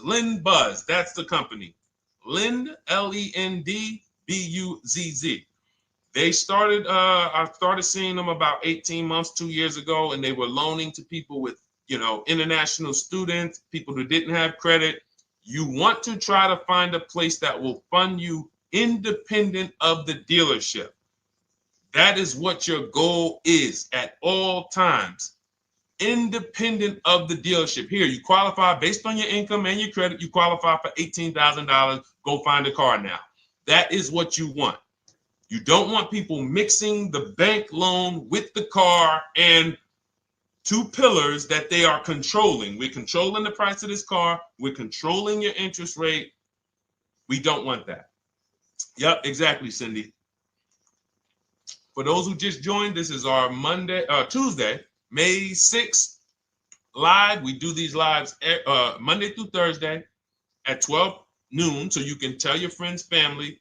We wanted to now come up with a constant and consistent time where I can meet with you guys. If you don't have, if you can't stay the whole broadcast, we will replay these throughout the day because sometimes people got to jet back to work. They're watching us on the lunch break. You can catch up on the whole rest of the show throughout the day, all the way up until tomorrow, and then over the weekend, we'll play a whole compilation of all the shows for people who really want to dig in and hear all the questions that we answered throughout the week on, Monday through Thursday. But if you want to join us live, set your calendar, set an alarm, meet us on any channel. We're on TikTok, Instagram, Facebook, and YouTube on the Deshone the Auto Advisor channels, 12 noon, Monday through Thursday. All right. Let's go. Next question, Dolan. All right. What are your thoughts on purchasing used versus new? It's a great question, Kathy. For me, it's a matter of budget and values. It's only a matter of values if you can afford both. So if you can get everything you want in a new car for your budget, everything you want, everything that you need, and you can afford it in a new car, you have the option to choose both. So it becomes a matter of values. In my book, I teach, are you a person who's like, I want to reward myself. I only get a new car every decade. I'm going to keep this thing 10 years. I want the latest and greatest. Therefore, I'm going to shop and get the best offer, get me a below market purchase. Because y'all notice I always put in a caveat of a below market purchase, below market lease. That's all we're talking about here with Cars from Home. That's all we're talking about. You need to, every purchase you make or lease you get, you want it to be a below market lease or purchase. So now, if I could afford both, is it I'm going to reward myself with a new vehicle, or do I have these other values where I actually want to knock 20 to 30 to 40% off the price to get even more for my money? So that's really up to you if you can afford both. There's no right or wrong there. It's a matter of, like I said, the values. Now, some of you once you look at your budget, I have a tool in my book and in our video checklist, the coaching program called the Perfect Budget Calculator. We invented this, so it's not on Google. You'll hear a lot of the stuff, almost nothing we teach. You're like, if you ever go to look for it, the 8-year rule. No one talks about it. We created it. This is our intellectual property that we created to teach you guys to create these boundaries, the rule of 72 and the 10th birthday, 1.5% rule for overpaying for leases. These are all things that are absolutely proprietary to Cars from Home. But one of them is this Perfect Budget Calculator. Sometimes when we're factoring budgets with most calculators, they don't include fees that we know dealers have. And I'm talking about legitimate fees, tax, documentation fee, motor vehicles. So we're putting our budgets together, but we always get caught out there. Who's had that happen? You got it all figured out. You get to the dealership, you bought the car, and they're like, well, what are you going to do with the fees? Because you got $3,000 in taxes and fees. And you're like, oh, where'd that come from? Sometimes they're lying and sometimes it's legit. But none of these calculators factor in the fees and everything like that. So we created this Perfect Budget Calculator that does. But here's the thing. Once you find out what your budget is, even if you're budgeting with a normal calculator, just add a couple thousand to account for the taxes and the fees. But you might see, I can't get everything I want in a new car for this budget. Everything I need, I can't get for this $24,000, in which case I need to go and look for a pre-owned one. So that's why I said, in reference to your question, Kathy, what are my thoughts on purchasing used versus new? It's a matter of values and budget. Budget first, because budget will determine if you can afford both and get what you want. But if you can afford both and get what you want, then it's a matter of values. Okay? So again, everything we're going over is in my new digital book. It's called Cars from Home, 7 Steps to Saving Time, Money, and Avoiding Dealerships. It's 5-star rated. Thank you to everybody who has taken the time to rate it and review it on Goodreads.com. It means a lot. And we can't continue to get this information out without you guys. So we appreciate you. And you can get your copy instead of $97, you can get your copy for $24 as part of our welcome offer. So that's 75% off. If you go to my link in my TikTok bio, Instagram bio, the YouTube comments, and the Facebook comments, we have a link there for you guys. And you can grab it. It's a digital book, so you don't even have to wait. It'll be in your inbox by the time you jump off the stream. But make sure when you get it, you screenshot that thank you page, because it has my support team's email. Sometimes you may be rushing, you're trying to get back to the stream and you type your email in wrong. Also, as soon as you purchase, the link to open the book is right there. So it'll say open the book below. You can save it to your computer. but I would rather you get it for $24 than $97. Although we've sold a lot at $97 because people feel it's worth every dime. You're going to save thousands and thousands of dollars for the rest of your life using what's in the book. Your first transaction, you probably save $4,000 to $6,000 to $8,000 depending on the car. So $97 is great, but $24 is even better. All right. And for those of you who have a different learning style, you'll see in there, shop with Deshone. You're more of a do it with you person. Do it with me, Deshone. Okay. We have lifetime access to shop with Deshone, and I coach you personally for 6 months. So we jump on Zoom calls twice a month. And some of you who may qualify for done for you, just do it for me. If you qualify for that, we have a welcome special for that too of $300 off. So get in where you fit. And those of you who are new or you're like, Deshone, I like what you're talking about, but I still don't trust you. You can start with our free cheat sheets. So just start somewhere so that you can start to reinvent how you're car shopping. Magley, how are you? Oh man, of course I remember you. Following for years. You actually were following me from the time God blew me up on TikTok. That was 2021. So I absolutely remember you and I appreciate you. And yes, it's so good to see you. Absolutely. Absolutely good to see you. All right, Dolan, we got a couple more questions. We got time for a couple more. Let's try to go as fast as possible. The discount for the book is not working. It says time ran out.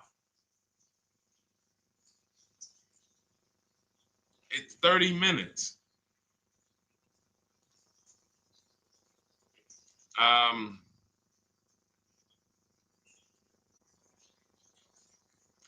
don't know. I don't know. Y'all help me out. I don't know what to do with that. I'm sorry. If the welcome offer for $24 was not really 30 minutes, then that means I'm just lying to you. You know what I mean? I'm just like, oh yeah, it's 30 minutes, but come back in 2 hours and it'll still be, you know what I mean? It's, start with the cheat sheets. You know what I'm saying? Like start with the cheat sheets. Get yourself your free cheat sheets, start there. And when you feel better about working with us in some capacity, you go to the next step. Start with the free cheat sheets. All right, let's go, Dolan. So I'm a new driver. Should I be looking to be an 8-year person or a lease person? Well, I'll tell you this. I got 3 young adults. 2 my daughter, my daughter who's 18, my niece who's 20, and then a young man that I, basically like a son to me who's in the Navy and he's 21. Well, he'll be 21 this year. So he's 20. Now, they all called me in the last 3 months because my daughter's getting her license. My daughter didn't call me. She's getting her license in the next, in June. And we've all talked about this. How should I get this car? Now, my situation when I was 22, I'd already bought a $500 Mitsubishi Eclipse. Transmission went out on me probably after 6 months. And then I bought a buy here, pay here car. This is before I got into the car business. I got into the car business, I was 22, working for Pontiac GMC Buick. So I get this buy here, pay here car. It was a quality Chevrolet Cavalier. I didn't know anything about cars, so I went to a local spot. They said, hey, put down this, just pay us $50 a week. So I did that. But 22, I had my daughter, and my boss says to me, hey, why don't you lease something? And I was already selling cars, but I just didn't think, could I even, qualify for a lease? I don't even know what I was selling them, but I'm just literally doing what most salesmen do. All right, he wants to lease. All right, what's the payment? Yeah, tell him it's this. All right, perfect. They said it's that. Oh, that's a little too high. All right, they said it's a little too high. All right, so that's what I was doing. I didn't really understand anything. That's most car salesmen.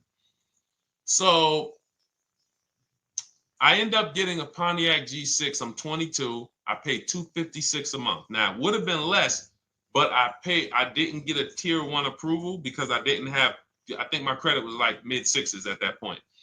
And you know, you really want to be over 670 to get most of the tier 1 approvals. But it would only raise my payment maybe $25. Wasn't a lot. Now I'm 22. I'm driving a brand new 2007. It's still 2006. 2007. I'm pulling up, brand new car, full warranty, $256 a month. At the same time, I have a friend, got a vehicle, Toyota, financed it, went in. She had, you know, we had our, she had a young child, a little older than us, maybe 1 or 2 years older than us. And then she goes and she purchases a car, $500 a month. She didn't get ripped. That's what a $20,000, $22,000 car costs. She got a Corolla, $500 a month. We're 22. Plus insurance. This is enough to break a young person, young family. I'm paying $256, she's paying $500. That right there. When I tell people that story, it's amazing to me how many people will say, Deshone, when I got my first car, my parents took me out. We financed this car. We financed this. I was paying $400, $500, $600 a month. Whether the parents were paying some of it, or they were paying some of it, or they were paying all of it. Thank you, Kathy. Appreciate you sharing. So this is what all of them, all three, well, 2 of them. I don't know about the young man. Because his parents.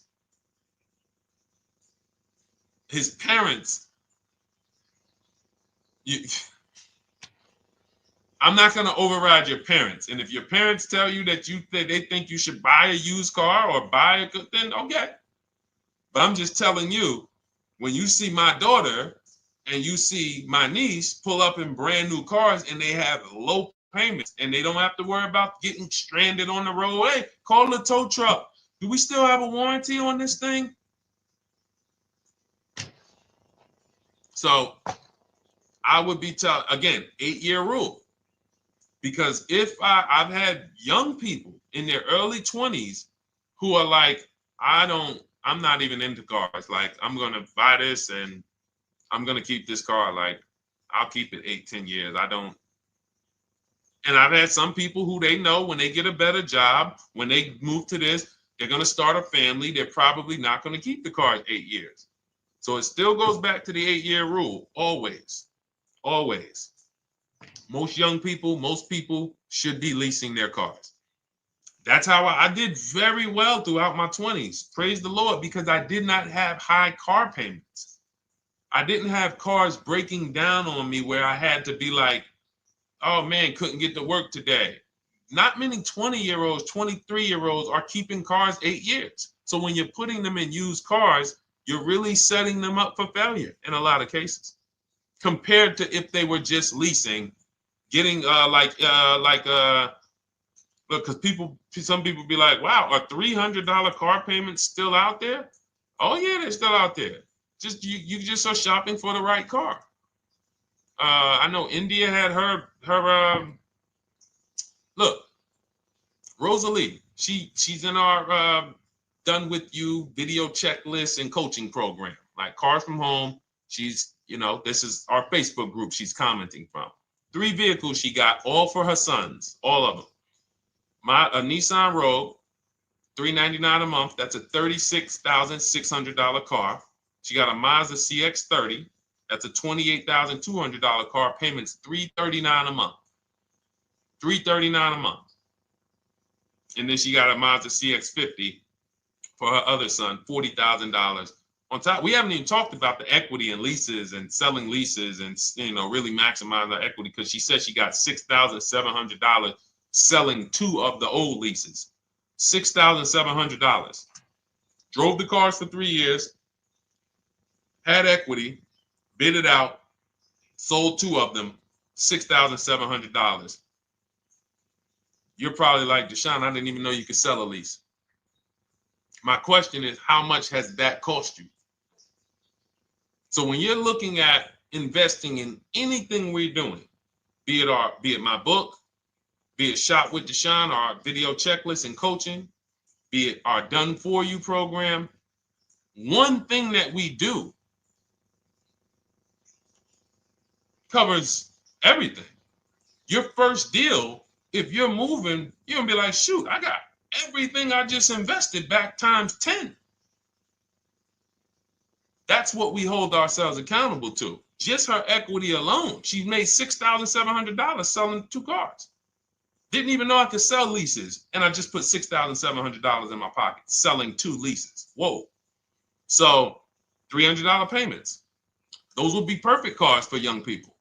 $339, that's with no money down. Imagine if she wanted to put another $2,500 down, bring the payment down to, $275. This is the way to be moving. And those of you who are getting this, are you getting this? If you're getting this, type some dollar signs. Who's getting this? Who's getting this? Type dollar signs in the chat. Who's getting it? Let's go. Who's locked in? All right. I see you, Mario. I see you, Dane. I see you, Terry Carter. I see you. Who's getting this? Who else is getting it? Who else is locked in?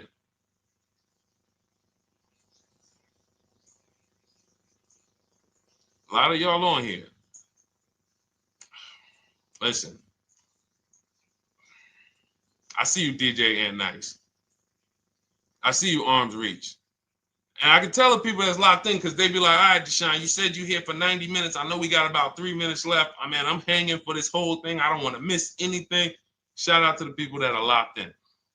All right. Go ahead, Dolan. Should the out-the-door price include your trade? First of all, that's a curse word. All right, we're going to go back to that because I got out of saying that for a while. We do not trade cars. So you probably just popped in maybe about 30 minutes ago on the stream. We were talking about the 3 pillars of great car deals: who you buy your car from, who you sell your car to, who you get your loan from. You in order to get a great deal, a below market deal, you must get a great deal from each one, which means you bid out each one. I bid out, got multiple offers for who I was going to buy my car from. I got multiple offers for who I was going to get my loan from. I got multiple offers for who I was going to sell my car to. I bid out everything, therefore I got my great deal. If you bid out this, but you don't bid out this, and somebody you get an interest rate of 7.1 when you could have got an interest rate of 5.2, you lost $2,000. Depending on the cost of your loan, how much you're financing, you lost $2,000. Yeah, you did a bid on who you bought the car from, or you didn't bid out your trade, therefore you didn't find the highest bidder. You traded your car for 14. Another bidder would have paid you 18. You lost $4,000. So you got to bid out everything. That's why we do not trade. The only people that have to trade are people with a lot of negative equity who can't pay off the difference. And that's why I am the reason for negative equity is not understanding leasing. You buy your cars, take out loans, switch the car. Negative equity. It's literally the reason for negative equity is I should have leased, but I didn't. Now I have negative equity because I'm replacing this car with a loan still on it. So out the door price will not include your other car. And if I was trading a car, then yes, the out the door price would include the trade. But because we do not trade cars, our out the door prices don't include the trade. Let me show you an example of what our out the door prices look like. So these are some spreadsheets for our Done For You program where we shop for clients. You can see here, this is we shop for a Subaru for this particular client. In this case, look, and you can see the MSRPs for this car is an inexpensive car, $27,000, $26,000. Look at the out the door prices, 29, 30, 30, 29, 29. These are all out the door prices with the taxes and fees. So you can see these dealers are giving either no discount or a little discount. 27 out the door price is 30,000. But look at the winner. Look at the winner. This particular dealer won the bid at this particular time They're not going to win the bid all the time. In this particular case, they needed the unit. $27,900 is the MSRP. Out the door price is $27,463. The out the door price is lower than the MSRP. How? Because they took off almost $4,000 in discounts. Almost $4,000 in discount. So every time you shop for your used cars or new cars, this is how you should be shopping. If you're not leasing, this is how you should be shopping. I'm getting multiple offers, out the door prices, comparing who gave me the best offer. Who gave me the best offer? Oh, look, Daniel Thompson said, D, I'm bidding out to sell my car and got a $4,000 swing from the lowest to the highest bid. This is the people who you listen. If I can bring them on and have them talk, they would be talking to y'all about how different this is. I didn't bring you here on a Tuesday afternoon, or you're not watching this. If you're watching the replay later on Tuesday, or maybe, Wednesday morning, we go live at 12 noon, Monday through Thursday. So we replay the show just for everyone who missed it. You can send all your friends, family, go to Deshone the Auto Advisor's pages, watch the replay from today's show. But they know this is, I didn't bring you here to talk to you about hundreds of dollars. We are talking thousands of dollars at all times. There is never anything that we talk about that is hundreds. Let someone else talk to you about how you can save a couple hundred more per month. We might be talking about hundreds per month. That might be the only time we're talking about hundreds, $200 per month. But other than that, which equals thousands. We're not here to figure out how we're going to save $50 this month. No, this is big, huge money. So thank you, Daniel. Thank you for tapping in with that information. So, all right, listen, guys. Everything we teach is in a step-by-step format, because when it's not step-by-step, you'll get overwhelmed. When it's step-by-step, you can challenge yourself to stay right on this step, check it off, move to the next step. Check it off, move to the next step. Step 7 in our Cars from Home process is delivery. Step 6 is paperwork. Step 1 is the most important question, which is the 8-year rule. It's literally called the most important question. 8-year rule. How many years are you keeping the next car? Step 2 is the equity assessment. That's why you heard Wendell in his book testimonial. He said, I just completed the equity assessment and we got 30% more than the book value. Bidding it out. He said, I'm about to move to the next step. So everything we teach is step. Step 3 is deal structure, where we budget and we see, all right, how much car can we afford? What does a good deal look like? Step 4, we go shopping, which is choosing what we want. Shopping, looking, doing. We're not buying it. We're shopping the market. We're test driving. We are literally choosing what we want. Shopping, enjoying shopping. Step 5 is multiple offers. That's when we're in talking to dealers online, getting offers, getting bids. Step 6 is paperwork and protection, to make sure that the offer we got is legit. We tied it up. Paperwork is right. We go over extended warranties, tire and wheel, maintenance plans. Do we need them? Key protection. Do we need any of this stuff? And step 7 is delivery. It is a step-by-step path. That is how people win. They're not coming into some college to learn how to be a car salesman or to learn everything I know. No, it's a path. So if you want the blueprint in book form, that's my digital book, Cars from Home, 7 Steps of Saving Time, Money, and Avoiding Dealerships.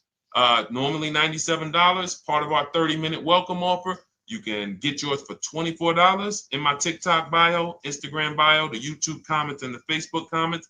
Click those links and then click the special $24 welcome offer. It's good for 30 minutes. And you'll save 75%. If for those of you who are like, Deshone, what about that video checklist? That is our Shop Done With You program. Cars from Home, done with you. You get lifetime access to everything we teach, all our below market videos, and it's short videos.